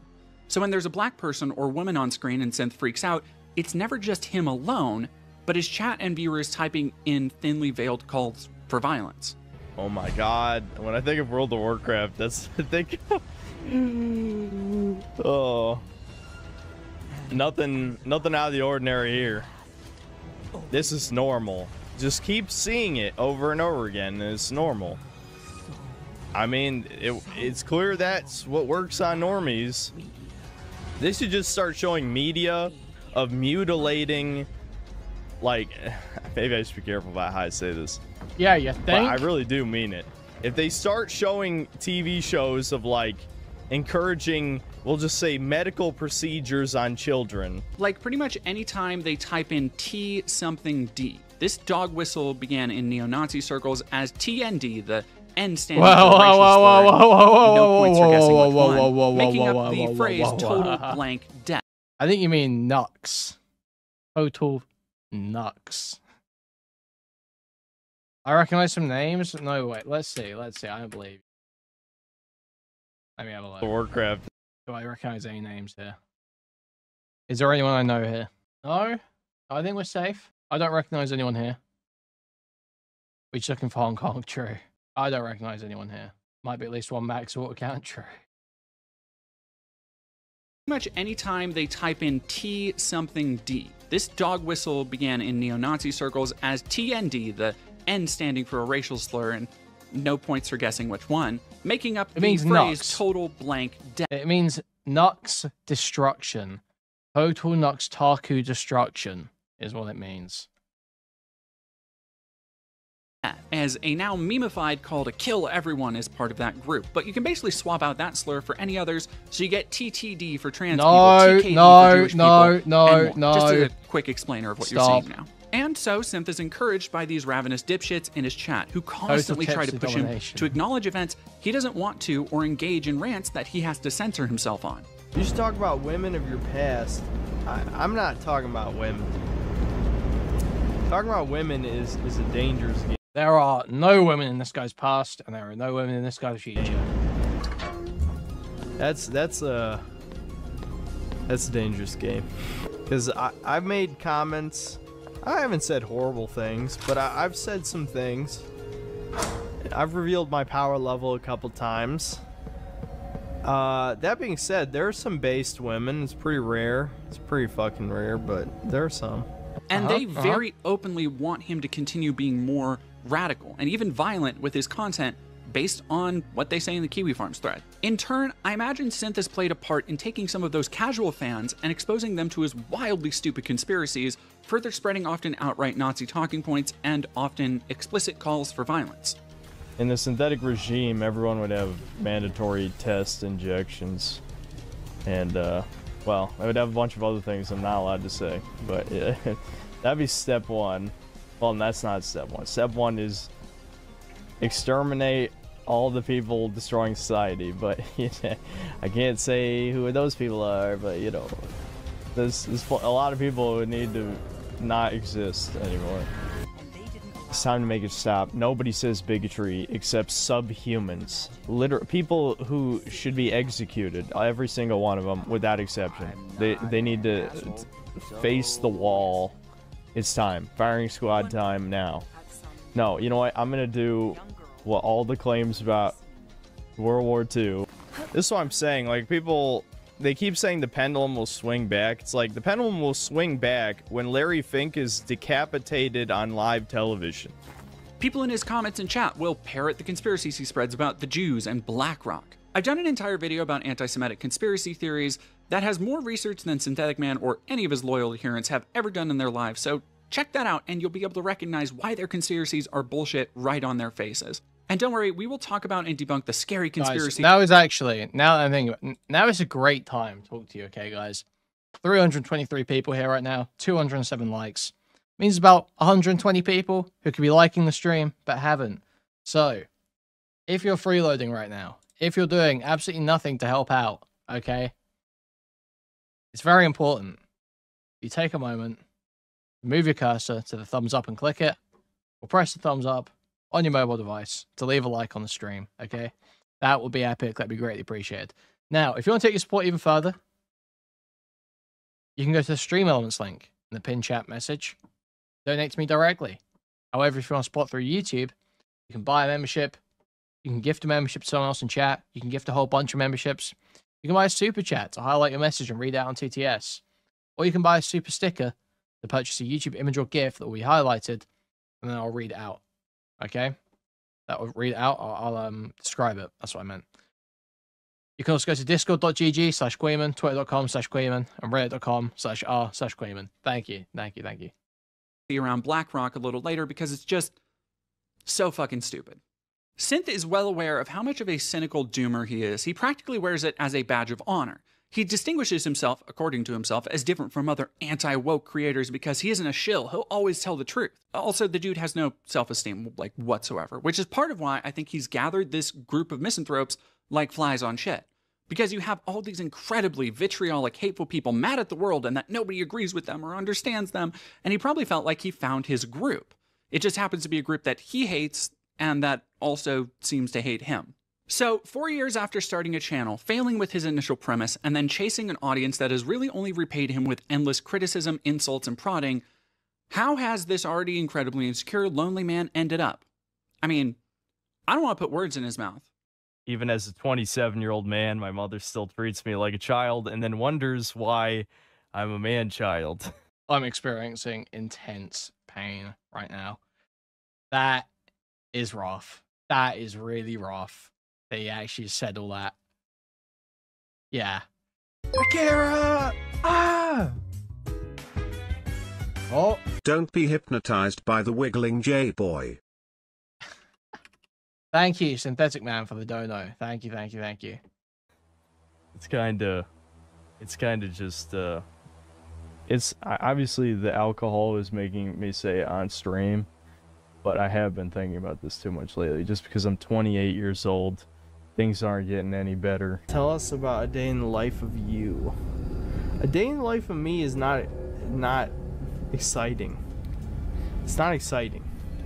It's not that far off from being a NEET. It's not that complicated. I haven't had a real job in quite a while. Listen, some things, I'm not saying to follow my life advice at all.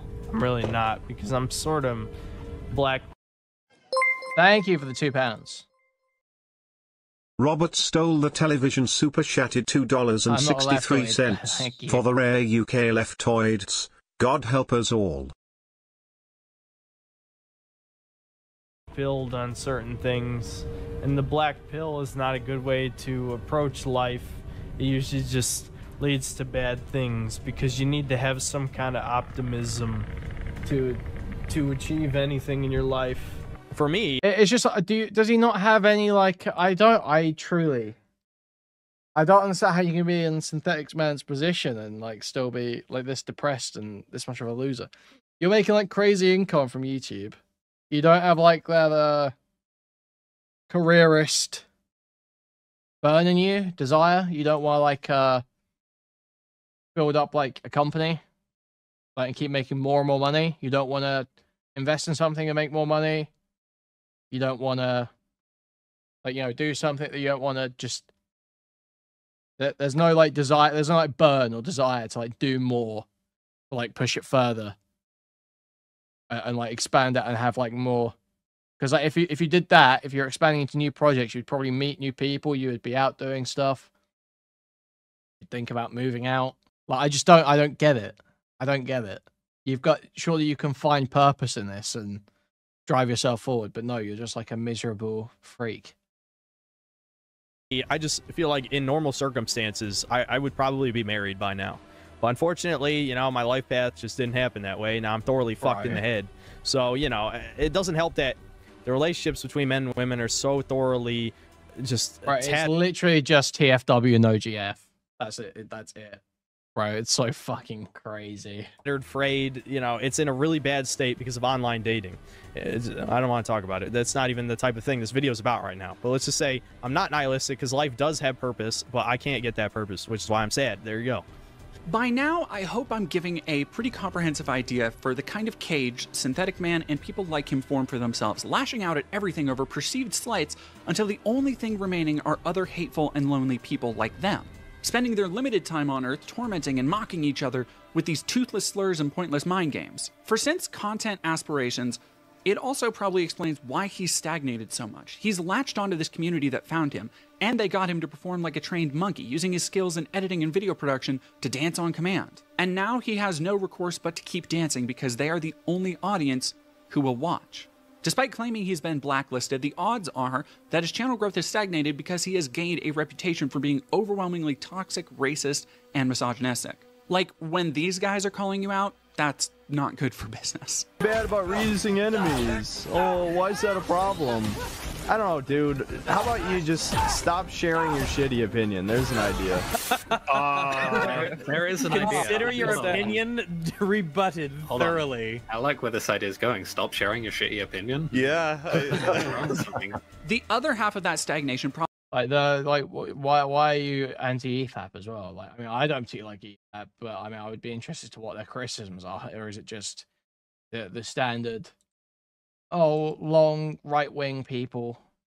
Probably has something to do with the fact that his channel has very little variety in either the games he streams or what he makes videos on. As I mentioned, he's basically given up any kind of retrospective videos or positive conversations of any kind. Most of his modern game reviews... EFAP blows. EFAP is a fucking dog shit show, but I don't hate. I don't think they're like evil people. Also, that Rags guy was on Chud's stream, and that was fucking shit. That guy sucks. Rags, and I feel like there's another one that fucking sucks. I feel like there's a few people that go on EFAP regularly that fucking blow. I like Mauler. I do like Mauler. Yeah, I can't think of who else. Are overwhelmingly negative, and the rest of his content is just ranting or reactions to wokeness and game industry media events, or random games he can double up on content by taking his streams and editing them into videos. Content that even his loyal audience is finding tiresome and phoned in. And hey, I don't begrudge anybody using their own content or reusing it. As I've mentioned, I've done the same thing with my audience to give them something to watch. And yeah, it should be just the Mauler and Doomer podcast, okay? It should be 10 hours of just Mauler deliberately trying to goad Doomer into screaming at him for it. That should be every episode. Help with views between bigger or scheduled projects, but your output can't only be that, and you still expect to grow. However, I'd caution you to hesitate with sympathizing too much with Synthetic Man. While he certainly made his own miserable bed and has no choice now but to lie in it, he has made the worst of his situation by using his platform to spread outright lies about Jewish people, black people, COVID, election fraud, conspiracies about elites controlling society, violent rhetoric and threats, and plenty more. So now that we know how Synthetic Man thinks, and how he kind of got that way, let's get into what he actually shares about his beliefs.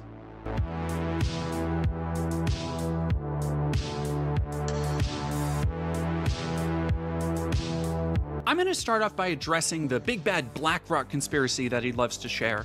Synth usually just makes assertions about BlackRock funding games specifically to a variety of ends, all driven by, according to him, elites trying to control society. This is just random. Epic debunking section. Let's go. Epic debunking. Random fucking ethnicities all together. Like, fucking the globalism is too goddamn... Arrived the house right. Thanks, $2. Alex Jones was right about the globals. Absolutely. It depends on how the homosexual romance is handled. If it is like a major part of the main story, like mandatory cutscene, yeah, I mean, I would say it almost certainly was made for propaganda purposes. When you know the BlackRock exists, and you know their social credit score, ESG, exists and they fund companies that put woke shit in, then obviously it's all gonna seem unnatural. They gave into the corporate funding and now the game's gonna bomb. I don't want to get too edgy in this video at the risk of getting banned, but at what point do we as a collective have to realize that voting with our wallet is not enough, because these investment firms effectively have unlimited money, especially if they're getting that money from Microsoft, and yes, Microsoft is one of the biggest contributors to BlackRock, or if they're getting that money directly from the government, which the Canadian government has funded many woke games at this point. The BlackRock elite stuff kind of blurs together with the anti-Semitism stuff, which I will get to in a minute, but his whole thought process is very obviously driven by either Alex Jones or people close to Jones, like Paul Joseph Watson, both of whom Synth has admitted to agreeing with and getting information from. This is the most obvious fucking, like, Fed setup to kill Trump that, you know, that we've seen. It's the most, because we live in the age of the internet, it's so easy to find all the little details, you know? The Paul Joseph Watson videos cover a lot of them. Just so we understand what just happened, I paid $17. I can't think of a better source to cite. $17.76 for a 40-minute game. That was only 40 minutes. It's basically you're just donating to Alex Jones, probably because, you know, if you kept up with the Sandy Hook situation, you'll know he needs the money. Because the feds finally said no. He spoke too much truth. So, Synthetic Man is constantly... Is that why he lost the court case? Started to think about it. There's a trans video. I'm not gonna finish. We're not gonna finish this today. This is another hour. All right. So yesterday we were watching this hit piece by some trans YouTuber about Synthetic Man, who is a gaming YouTuber who cries about race mixing in gaming TV shows. Makes videos about it. And then he gets on his stream and he talks about how things worse than what Hitler did would need to be done to fix the world. He's like a total lunatic. The guy is full-blown, I don't know what you'd call it. Not a groiper. Just like loose right-wing extremist. And he loves Futa. He loves Futa cock. And he's a 30-year-old neat. Yeah. Polak, yeah, sure. All right, let's get into it. And they have to spend hours breaking down why he's lying and how he's lying. So suffice to say, Alex Jones is not a trustworthy source for any news, but he's one that Synth apparently thinks is right about at least a couple things. You can judge simply by the fact that Alex rarely gives any sources for his ludicrous claims, and when pressed on his sources, he simply either gish gallops by overwhelming the conversation with a series of random tangents, or turns to insults. In the spirit of a proper debate, and you've had a lot to say so far on the show, a lot of it aimed at me, which is fine. But I want you to try and answer the questions. It's a proper debate, okay? I'm not trying to trip you up. No, it's not a debate. You're running the show. You bring in your victims up front. Actually, no. Look, you got your little note cards. I just gave you FBI statistics that violent crime and gun crime is down over 20%. Alex, let me just ask you this. You want to go to little factoids. No, they're not little Anybody factoids. Can pull those up. Listen. Do you know what... Do you have a bodyguard? Alex. Why do you have bodyguards? I don't have a bodyguard. Yeah, I've seen you on the news with them. Don't you want to protect your wife from hoodlums, or you want to call the police? Let me ask you this question. Why does Dianne Feinstein tell 60 Minutes? You said the whole thing is a giant hoax. How do you deal with a total hoax? It took me about a year with Sandy Hook to come to grips with the fact that the whole thing was fake. At that point, and I do think there's some cover-up and some manipulation, that is pretty much what I believe. But then I was also going into devil's advocate, but then we know there's mass shootings and these things happen. So again... But you're trying to have it always, right? No, I'm not. If you wrongly went out there and said it was a hoax, that's wrong. But what I already answered your question was, listeners and other people are covering this. I didn't create that story. But Alex, the parents, one after the other, devastated. The dead bodies that the coroner autopsy. And they blocked all that and they won't release it. Okay, I don't like this whole soy excursion to explain how bad Alex Jones is. It's very boring. Parents faked their children's death. People get very angry. Yeah, well, I know, but they don't get angry about the 500,000 dead Iraqis from the sanctions, or they don't get angry about all the illegals pouring in. No, it's not a dodge. The media never covers all the evil wars it's promoted, all the big things. That doesn't excuse what you did and said about Newtown. You know it. Here's the difference. Here's the difference. I looked at all the angles of Newtown, And I made my statements long before the media even picked up on it. In our interview, we asked Jones numerous times what he now believes, and he never completely disavowed his previous statements. Now, like I said, I can't say how often or if at all Synth still watches Alex Jones, but knowing that Synth still goes to Paul Joseph Watson and has been exposed to Jones's content since childhood does give a pretty good idea of why he thinks the way he does. You can see shades of both of their argumentative styles in his rants, but mostly conspiratorial content with no research, no proof, no substance, but maximum confirmation bias. See, Synth will just say something as evidence for a claim he will make, and then he just uses what he's saying as confirmation it's true. It's so self-evident. Just look at the thing I'm saying is self-evident. But if you were to look into any of these things, even just a little bit, you'll find it's just bullshit he's throwing at a wall, attempting to form some semblance of a cohesive worldview from his ignorance. Again, there's never been any evidence that Sweet Baby Inc. was funded in any way by BlackRock. They aren't even publicly traded and don't need investments to make money. They work on a project-by-project basis. So next time someone tells you about Sweet Baby ESG or whatever, you'll know they probably have a hard time drinking a glass of water without drowning. Like, by now I've explained Soy, BlackRock, Sweet Baby, Paul Joseph Watson, and plenty more, so you get the idea that despite Synth apparently believing these conspiracies, he didn't actually do any of the research, even when he tells other people to go do their own research. Chalk one more up for hypocrisy on his part, but more importantly, it's another example of how Synthetic Man lashes out at everything he can with anything he can, which is a perfect time to talk. Okay, you can say, oh brother, but let's be real, the majority of the Sweet Baby complaints are fucking stupid, Stylo. Let's be totally real here, okay? Most people who talk about it do say fucking stupid shit, and you know they do. Talk about the other beliefs Synth. And the idea that it's, you know, BlackRock, big money, trying to force diversity is like, that is one of the most retarded things. Has. The ones that were influenced by real life experiences, according to him. Like most racist and conspiracy theorists, he doesn't have many actual beliefs. He bases a lot of his current beliefs on things he experienced in high school. For example, he loves to cite how he went to a predominantly black school, so had an inside look into the black people of America. Do you guys remember me telling you that I went to a majority black middle school? Because I did say that. I'm not sure if you guys are memeing or if you remember that or not. Because I did. Oh, he got bullied by black kids growing up. Now it all makes sense. I did. It's very true. It's not as bad as you would think, because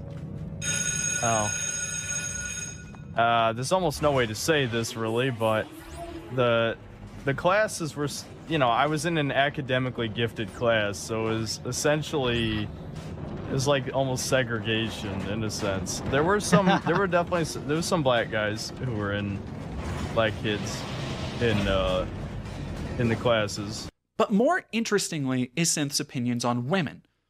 Synth actually hates women. Like, he is a deeply misogynistic creature. And from what I can tell, a lot of that resentment began in high school.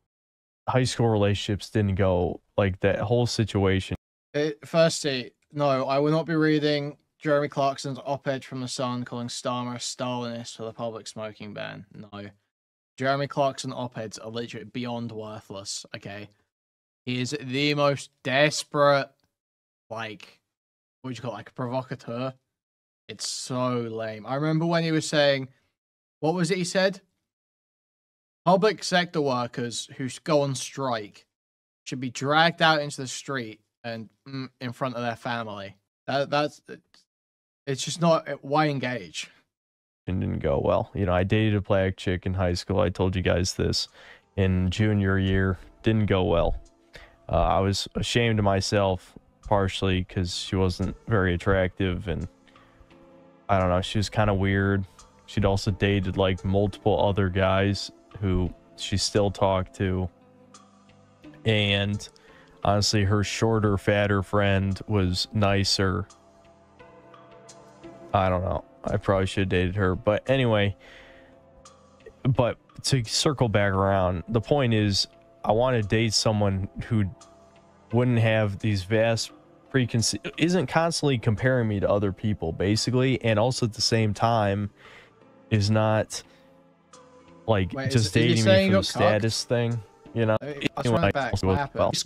deeply misogynistic creature. And from what I can tell, a lot of that resentment began in high school. High school relationships didn't go, like, that whole situation didn't go well. You know, I dated a black chick in high school. I told you guys this. In junior year, didn't go well. I was ashamed of myself. No, it's even worse. It's even worse than getting bullied by black kids. A black girl broke his heart, and now he wants to like. Partially because she wasn't very attractive, and I don't know, she was kind of weird. She'd also dated like multiple other guys who she still talked to, and honestly, her shorter, fatter friend was nicer. I don't know. I probably should have dated her. But anyway, but to circle back around, the point is I want to date someone who wouldn't have these vast preconceived, isn't constantly comparing me to other people, basically, and also at the same time is not. But yeah, that's a good point. He literally just did it there. Yeah. I should have dated her shorter, fatter friend who was way nicer than her. Yeah, I just wish I found someone that wouldn't compare me to other people at the time. Right. Like, just dating me for the status thing, you know? It's like, but to be fair, at the same time, that would have always been a factor. Like, a woman's not going to be like, unless you're Chad, which I will never be Chad. This is the... Jimbly super chatted $2. If I can't miscegenate, no one can. Pouting face. $2, Delusional. Unless genetically I'm Chad. She's not going to be like, oh, this homeless guy, I'm going to date this homeless guy because I really like his personality. It's just many of us, including myself, were brainwashed by like children's cartoons and things to see women as something that they're not. Obviously, the problem is like all my experiences contradict that. But brainwashing is so fucking strong that it's created like kind of like this mishmash of the two concepts together, where on the one hand I've seen the horrors over and over again, but on the other hand you hold out this hope for this thing that doesn't even exist. So Synth got rejected in high school one time by his accounting, and as a 30-year-old man still thinks it's a good justification for hating on all women in dating. It won't surprise you to know he doesn't have any experience with modern dating, but still parrots manosphere misogynistic bullshit about women on the apps. So much has changed in just 10 years because they have equal rights to us. So if the government says, okay, trans women are women, you know, women are oppressed and are just as good as men despite all of the biological differences that would make them, you know, weaker, etc., etc. You can name all the things. Blah, blah, blah. You know, name others. Racism is bad. In fact, you know, certain people who are statistically commit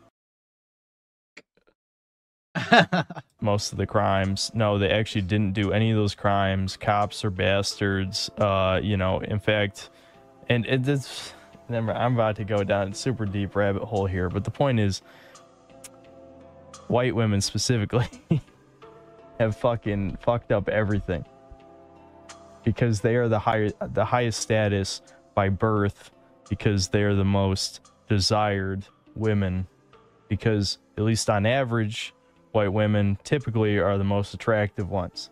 Now, of course, if you take a bunch of drugs and you sleep with 100 men by the time you're 25, yeah, you're gonna look like 40 years old. You're gonna hit the wall at fucking Mach speed.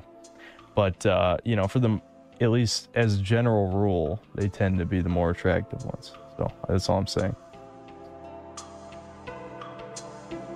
I just feel like I've been too colored, you know, like we're all susceptible to propaganda, let's be real. And I've just, maybe the most effective propaganda on my mind has been showing degenerate white female behavior. I'll say that. That has unfortunately been the most effective propaganda. Yeah, truly, it's a mystery why no woman would want to date you when you refer to them as empty egg cartons. It's definitely the media's fault, not you, for giving up on relationships in high school. Nobody should be surprised by this point to hear him repeating others' talking points about something he has literally no experience in. Okay, this the sad reality for Synthetic Man is this trans person is kind of owning him at some points. Or hearing him so confidently make assertions based on anecdotal or even non-existent evidence. As an example of shit where he's just repeating what he's heard with no evidence, this point he makes about how why would anybody go and approach a woman in public when there have been tons of cases of men just getting arrested for just approaching women, which no, there hasn't been. What the fuck are you talking about? Yeah, well, this is the most obvious one. Is that going to be read out? Is it not doing that one? Does someone read that one? Thank you, Ross Colo1 for the $20. Did you know a badminton ball is called a shuttlecock? Sneed. Thank you. Ever, because we've been fucking conditioned. That is tantamount to being a creep. Approaching a woman, like, cold approaching doesn't fucking exist anymore. Why? Online dating, duh. A woman can fucking filter through any man at a fingertip. Why would she want to be approached by randos? She can access literally anybody. This is fucking logic. Straight up, like, just common sense. How is this even confusing? It's just this guy is so fucking pathetic, man. Like, how does anyone stomach this? I can't go approach random women in public. Oh, I can't go. I'll get arrested if I go and approach random women in public. Bro, why do you want to approach random women in public? Go fucking do something with your life. And like, I don't... Have fucking friends? To people, because it's confusing because they yes, he's crying about being ugly and lazy and blaming his fucking parents. It's actually so pathetic. Parents and the Jews are why he's ugly, lazy, and stupid. Okay, man. Have to deny the truth, the obvious truth in front of their fucking eyes. That's how you are a bug man. You're a bug man when you ignore reality. Okay? No shit. You know, a man could fucking get arrested for approaching a woman, and then we say it doesn't happen, and you can produce like 10 fucking... I know there's autists who have saved every fucking example. There's always somebody who's like, oh, what about this one? What about this one? What about this one? It's never enough for these deluded idiots. Because the thing is, he's in such a good position, too. I said this yesterday. Such a good position. He's got a healthy channel. He kind of fell off a cliff a little bit after he started ranting about race mixing. But, you know, he's got a healthy channel. He could be, like, investing in new projects, trying to do bigger stuff, trying to do original shit. You know, he's in a great position where he doesn't really have to, like, be on a constant fucking grind and can sort of start trying to find some variety, find different things he's interested in doing with his career, making money different ways. And he could be doing all that, which clearly he's doing some amount of work because he's maintaining his channel, he's keeping money coming in, he's streaming, he's doing all this stuff.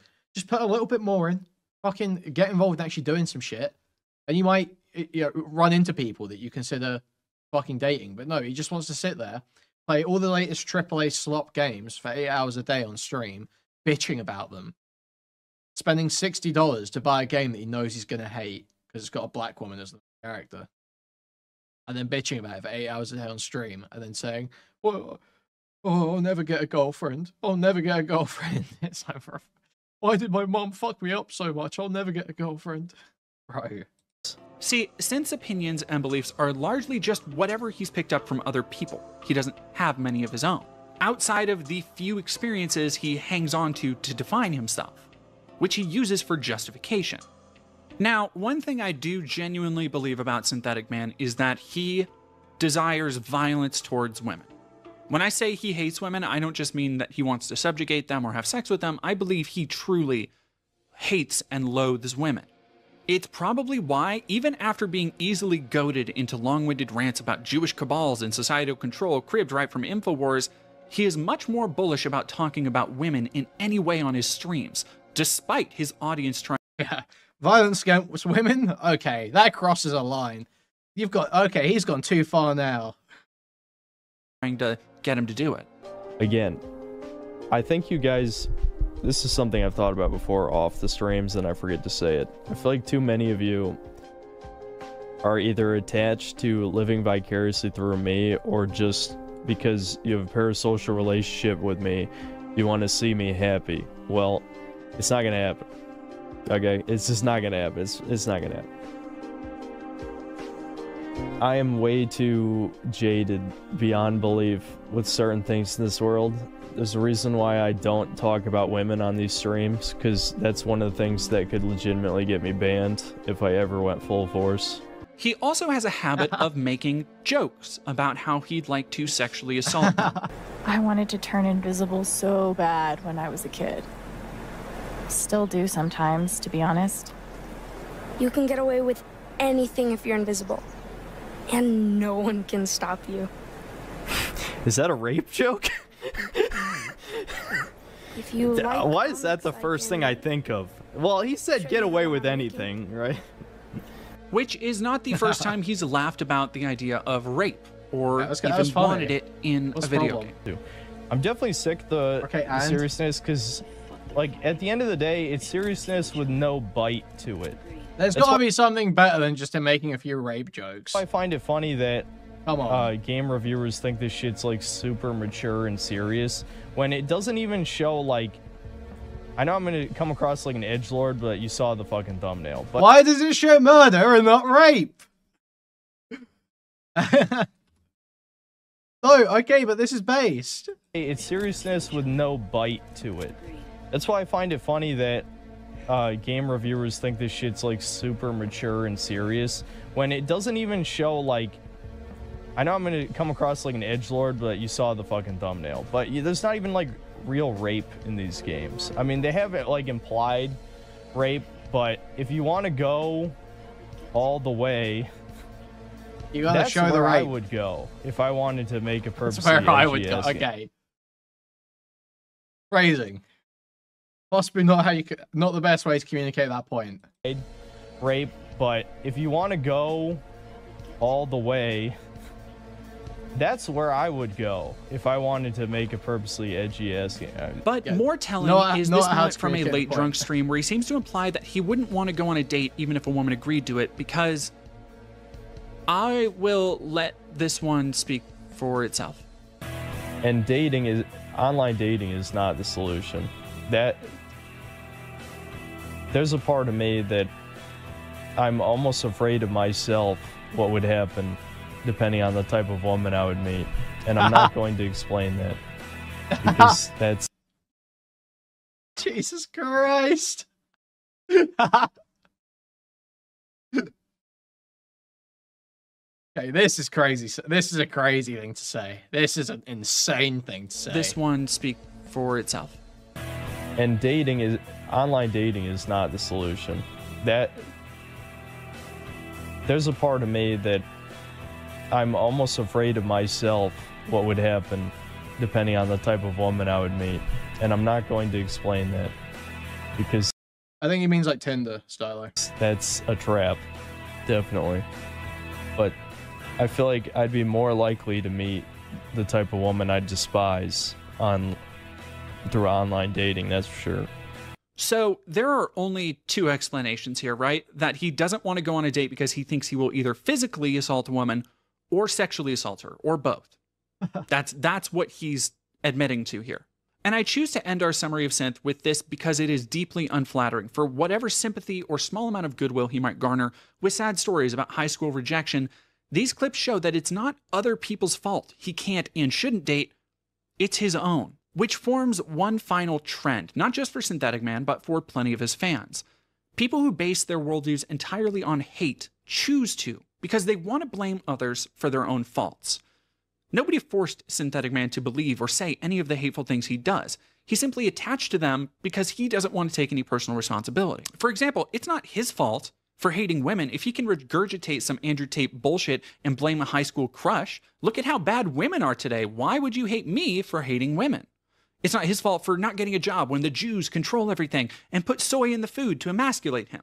It's not his fault he's bad at video games when they're being made for Zoomers by SJWs. So now we get to the real heart of the issue. Not the how he thinks or what he believes, because honestly, they don't matter.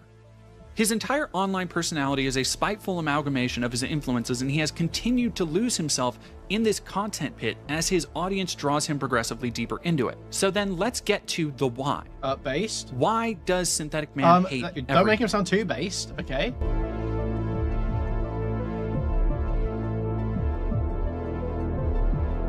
I don't want to get too psychoanalytical with why he is the way he is, but thankfully, because of several late-night drunken streams, I don't have to speculate. Synthetic Man basically lays out for the world to see why he is a hateful, self-loathing mess who spends his life playing dancing monkey to a horde of internet Nazis. It's because he's a deeply, deeply insecure person, and almost every talking point against women, people of color, the Jews, communists, or whoever else he goes on tangents about, he all says because he needs someone else to blame for the problems that he is responsible for in his life. Case in point, how he sees his parents as responsible for his own failure to launch. Yeah, well, I'll be honest with you. I wanted validation for a long time, but not from therapy, from my parents. I never did So get pathetic. that. Eventually, you learn to give up on those things. I think that the elite's social planning enabled the conditions for your family to end up the way it did. Possibly. It's hard to know. I don't know what my parents saw when they were young, that they didn't understand that you need to teach kids stuff. The funny thing is, my parents have always acknowledged that me and my brother were smart, but simultaneously, they never taught us anything useful. I guess they just assumed that that school would do it. But at the same time, I think there were times where at least my dad tried to teach me some shit, but because of like video game addiction or whatever, I just didn't want to listen, and he just gave up after a certain point. But I feel like there was better ways. You're not supposed to give up on trying to teach your kid practical things. Synth has repeatedly admitted to be too lazy to get a job. We've talked about it, but at almost 30, he still lives with his mom. Now, I have nothing why would he get a job? Okay, but I don't understand this. Why the fuck would he get a job? Why would he get a job? And how can you blame your parents for turning out shit? You're a success. Dude, you're successful. No? 1.2k watching right now as he bitches and whines about the latest trans game. 57k, 85k, 85k, 121k, 219k, 80k, 250. Why get a job? How about, like, why would you not how can you even bitch about his point in life? Why are you even crying? Go fucking do something. Just fucking do something, bro. Go do anything. You've got literally the whole world at your feet. Like everything. There's nothing stopping you. You are a 137k sub YouTuber who carries over 1k views, who gets a bunch of fucking money from your dipshit right-wing audience. The whole world. You can do anything. And you choose to sit there and bitch and whine. Your dad didn't hug you enough, I guess. He didn't pat you on the back and say you did a good job.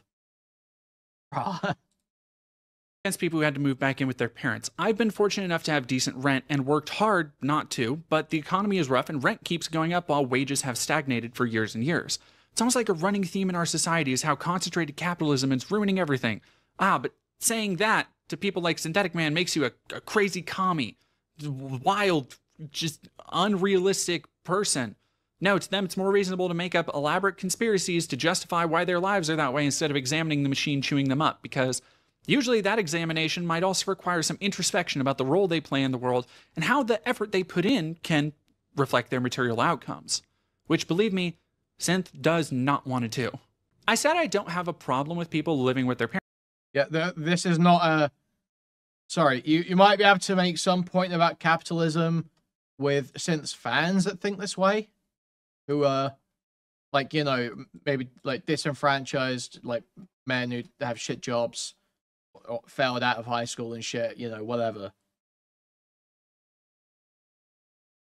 But about Synth? No. This guy, capitalism is not a thing holding this guy back. Parents, and I don't. But when someone who has never had a real job wants to tell others how to live their lives, that is funny to me. Here is a grown man who admits to caring about almost nothing but video games, who isn't particularly good or well-versed in them, and who spends his whole life now being angry at the world passing him by. And every step of the way, he blames others for the things that make him angry. And then he also has the temerity to say to his audience that if you've never accomplished anything in life, you don't get to make declarative statements. Okay, then where do you get off, dude?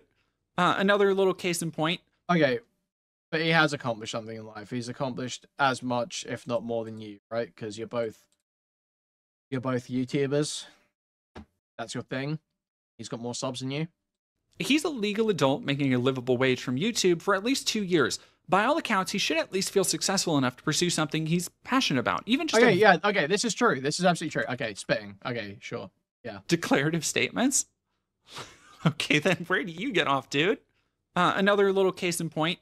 He's a legal adult making a livable wage from YouTube for at least 2 years. By all accounts, he should at least feel successful enough to pursue something he's passionate about, even just a video series or a project, to move out, to try and treat YouTube like a proper job. Like, looking at his numbers and especially the super chat donations he gets, I don't know why he would ever bitch about eating junk food when he can afford good organic food. So true. He just chooses not to. My mom just got here, so I might see if dinner is an option, or if I'll have to make my own tendies. I ate a shit ton. I can't. There's no fucking way. There's no fucking way, dude. Can't really eat anything like tendies though, because yesterday I ate 2 Popeyes chicken sandwiches, and that's why I didn't sleep. Actually, I forgot to talk about that part. So not only did I have to get up at 9 a.m., which I know it's truly my life is pain. 9 a.m. crazy, but also. The Popeyes chicken kept me awake. Instead, he would rather mope and maul and blame his parents, who are still bringing him his chicken tendies, for messing him up. He talks about how his dad wasn't around much and his mom's problems, and how he was basically raised by the internet. You've got a whole generation of young men who were raised by single moms, taught by women. Oh, brother. What was this stream? There's no way you're sitting there musing about how you were parented wrong with the gentle femdom GF meme up. Come on. Oh, God. Read the shit around her. I just want to stay inside and cuddle today. You're wonderful just the way you are. Has anyone told you that you have a really nice butt? Come on, let me carry you. I bet I can. You're such a good boy. Oh, God. Dude. You've got a whole generation of young men who were raised by single moms, taught by women, rejected by girls their age. Basically, every woman they've known has treated them like shit their entire lives. Okay, so their ultimate fantasy is to find a woman who nurtures and loves them unconditionally. I make jokes about getting fucked by dogs, okay? I'm sure I'll be fine. So there you go. I wanted to share that with you. Something I was thinking about. So anyway, that was just a response to the comment about the young girls having daddy issues. It's like, yeah, everyone's a shitty parent now, so everyone's fucked up. It's like, maybe you shouldn't let the internet raise your kids. Just a crazy thought. As someone who as someone whose mind has been fucked, possibly without any hope of being normal, maybe you should, you know, talk to your kids about healthy sexuality and tell them the dangers of pornography or something. You know, just a thought. Because my dad slept during the day, so, you know, my dad wasn't around that much because of that. Super chats, yeah, hold on. Well, my mom basically waited to date. Actually, we might have been, or I might have been 18 when she dated the first dude. At least. Rust Colo 1 super chatted $10. Look at these losers in the audience sending them money. Anyway, Kuihman, say some things I agree with. Thank you, Rust Colo 1 for the $10. Thank you, thank you, thank you. The first dude I met, because I think she dated dudes she never brought home. And no, none of them were good. They were all fucked. The one that she was with the longest was this rich dickhead with a massive ego who abandoned his kids. Just say you want to fuck her, I shouldn't be bro. sharing that with you guys, but let me just say he was a fucking asshole. But my mom was absolutely smitten with him because my mom loves the idea of being rich more than almost anything. If anything, through my mother, I've learned that women shouldn't have access to these high-profile jobs and all this money and shit. But then he will go on to talk about how they also recognized and encouraged how smart he was, and encouraged reading, and how When he was depressed as a teen, they tried to get him therapy, and they tried to get him to do other things than play video games, and tried to get him involved in extracurricular activities. And he just didn't want to. Like, I've already told you guys this. This is, I mean, unless you're new to the streams or you just... Right, sweep. aren't usually around here for the late night parts.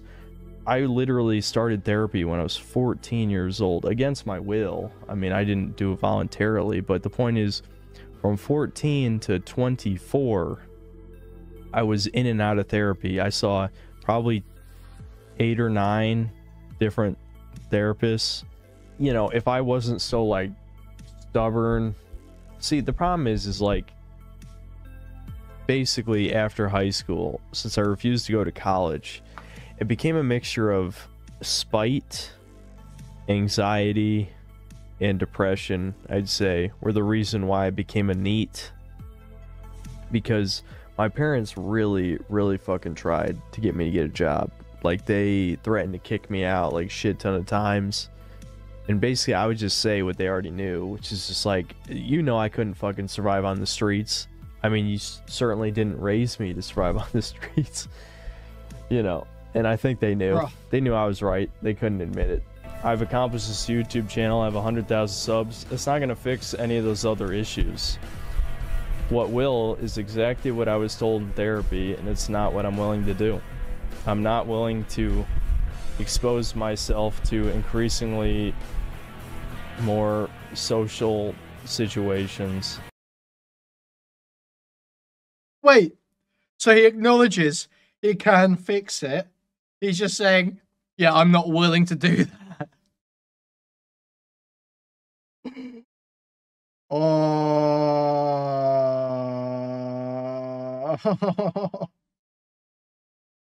What? This is just so insane. Like, my parents fucked me up, but they tried to get me therapy for 10 years. My parents fucked me up, but they desperately tried to make me get a job and get me involved in extracurricular activities. My parents fucked me up, but they always told me how smart I was. My parents fucked me up because they didn't teach me anything, but my dad always tried and I just wanted to play video games. There's nothing I can do to fix myself because my parents fucked me up. Unless I do what my therapist said and expose myself to social situations, but I'm not willing to do that. No, it's just right. Also, it's because of the Jews. For the Jews, obviously. Because why not? He just refused stubbornly at every step, which he blames them for. Now, I'm not saying I know everything because, yeah, I don't know what went on in Synth's life, but how are you going to try and depict your family as basically being abusive to you and neglectful when you still have to admit that they tried to get you help? When every time his cope monologues are the accumulation of decades of arguments with his mom. So true. you talk about your childhood, you still admit that they tried to help you all throughout. Now, he justifies his laziness by citing the term learned helplessness, something he picked up during therapy. He basically uses it to say that because his parents did Oh, feminine behavior. The most feminine behavior. Holy fuck, it's so over for this guy. Wait, maybe there is estrogen in his food. never challenge him, he doesn't ever want to do anything. And because he thinks nothing is ever going to change or be good, he isn't going to ever try at anything. But this isn't learned helplessness because he's cognizant of it. I don't know. I was too hard on myself when I was younger. That's really what it was at the end of the day. It's because it really, not nearly as much of it was my fault. Look up learned helplessness, Darren James. There's a few good things I learned from my time in therapy. A few good things. Learned helplessness, that was a good term I learned that describes my entire existence. Do I want friends? Not as much as I used to. There's a reason why I stopped talking to the friends I had. Because at a certain point I realized that I'm not really getting anything out of it anymore. You know? Like, I basically had to ask myself a hard question where it's like, do I really want to tolerate these guys not taking anything I say seriously? And unfortunately, I'm a victim of the demoralization, as we talked about. So I was thinking way too much about political things that my friends didn't agree with. So I basically just asked myself, like... Right, going on Nazi rants at his friends. And they make fun of him for it. And he's like, fuck you guys, I'm not being friends with you guys anymore. is it worth really talking to these guys, you know, continuing this friendship if we're not going to talk about anything that I want to talk about, really? But this isn't learned helplessness because he's... Why don't you guys want to talk about Jewish power? Guys. I want to talk about Jewish power, and you guys never want to hear about it. Cognizant of it. He's using it as an excuse to not even try to work. So it's not learned helplessness, it's weaponized laziness. At the beginning of this video, I mentioned how my past and Synthetic Man's overlapped a little more than I expected when I started this project. Like Synth, I was also a gifted kid loner type throughout high school. I didn't have many people I'd call close friends, and I struggled a lot with body image and depression. I didn't do many extracurriculars. I didn't go out and party. I didn't date a lot. Even further back from high school, we grew up in a similar time and had similar interests. I loved the PS2 era of platformers. I grew up playing Ratchet & Clank and Sonic. I fondly remember the Xbox 360 era of edgy shooters. Hell, I have a whole playlist dedicated to ranking Xbox 360 games on my channel. And also like Synth, I struggle with motivation, depression, and especially failure to launch after high school. I've struggled with ADHD and attentiveness my entire life. Getting motivation to work on things has been incredibly hard. It's been something Jimberly super chatted $5. Imagine being at a bar with the boys and this sad sweaty buzzkill tries to rope everyone into a seminar about a gay gentle femdom cartoon on his phone. So true. So true. Thank you for $5. I've worked on hard because it has caused so many problems in my life. So when you combine all these things, I spent the first 4 years after high school in a depressive haze where I felt aimless, like nothing I did mattered, and I took refuge in video games to the point where my mom was threatening to kick me out of the house because she thought I was just going to waste my life on the couch. The reality was I was in a deep depression, worsened by turning to terrible eating habits that made me gain weight and only made the depression worse. So when Synthetic Man talks about his history and the things he blames for his problems, a lot of them I can relate to. And speaking personally, they were not easy to get over.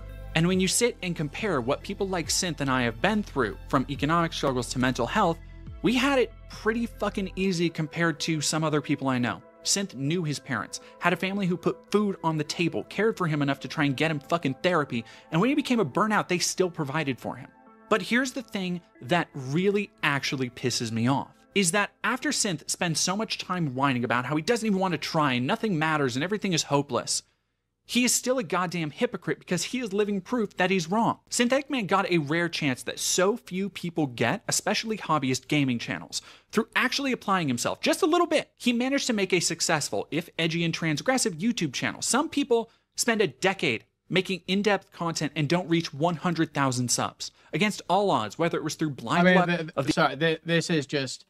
As much as I find much of this video soy and overwrought, I mean, this is just spitting. It is just so fucking absurd to sit on stream on your 100,000 sub channel, 1,000 views, 1,000 concurrents every day, raking in cash, playing games you're just making fun of the whole time, and you're just like bitching and crying and whining and molding and shitting and pissing about how much your parents fucked you up, how there's nothing you can do, how life is hopeless, how the Jews are ruining your life. Bro, do literally anything.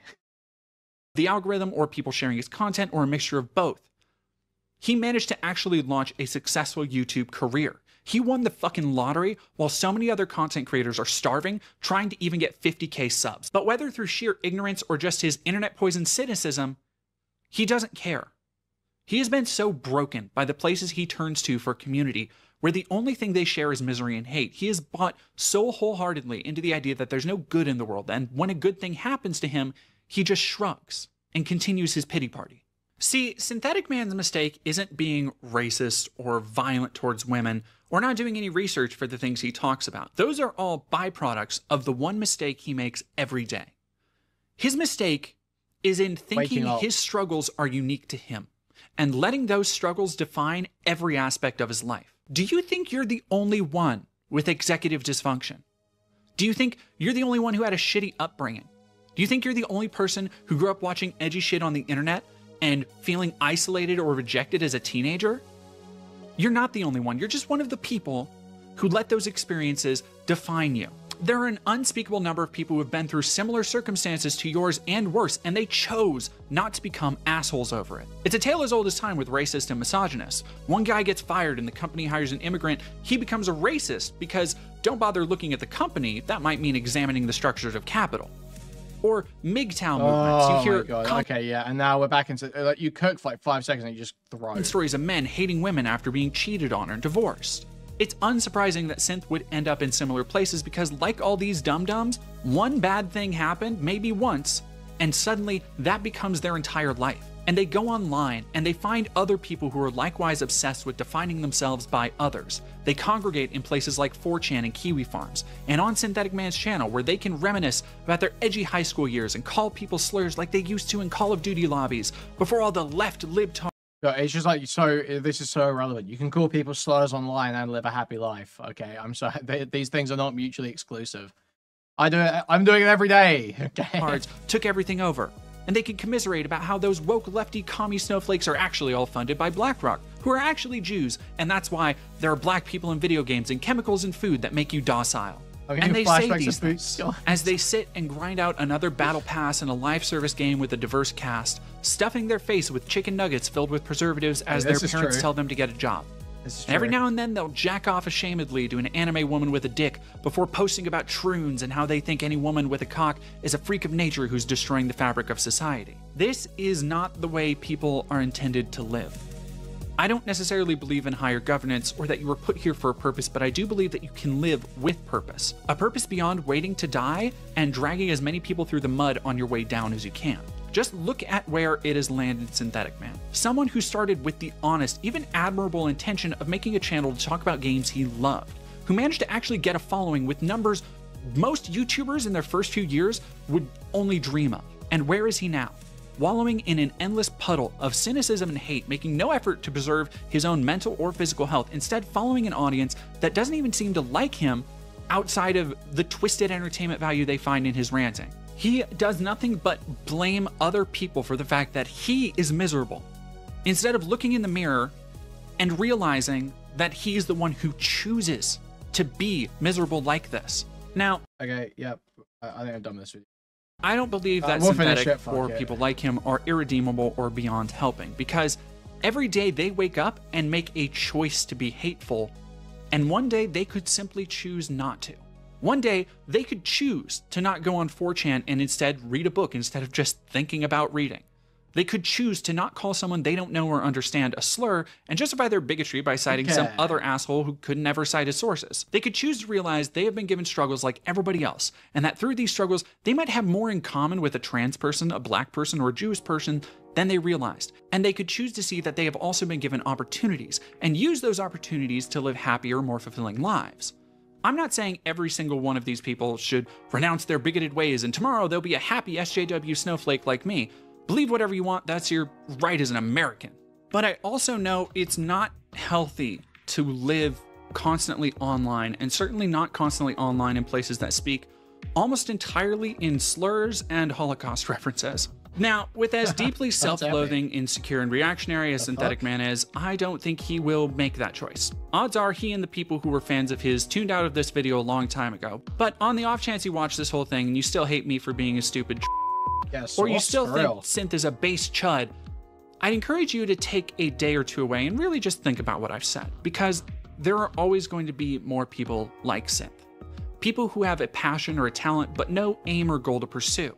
People who have been through tough times and don't want to keep going. People who feel alone and instead of reaching out or examining themselves, would rather push everyone away and blame others for their failings. Some of these things you choose, others you don't. But if you're a fan of Synth, you can choose not to be like him.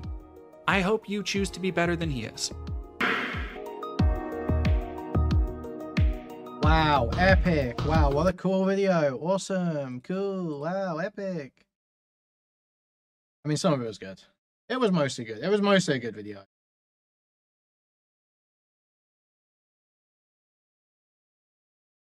A lot of retarded gay shit in it. That's fine. They did good on digging for clips of Synth. But they probably just looked at me as Kiwi Farms third, I'll be honest.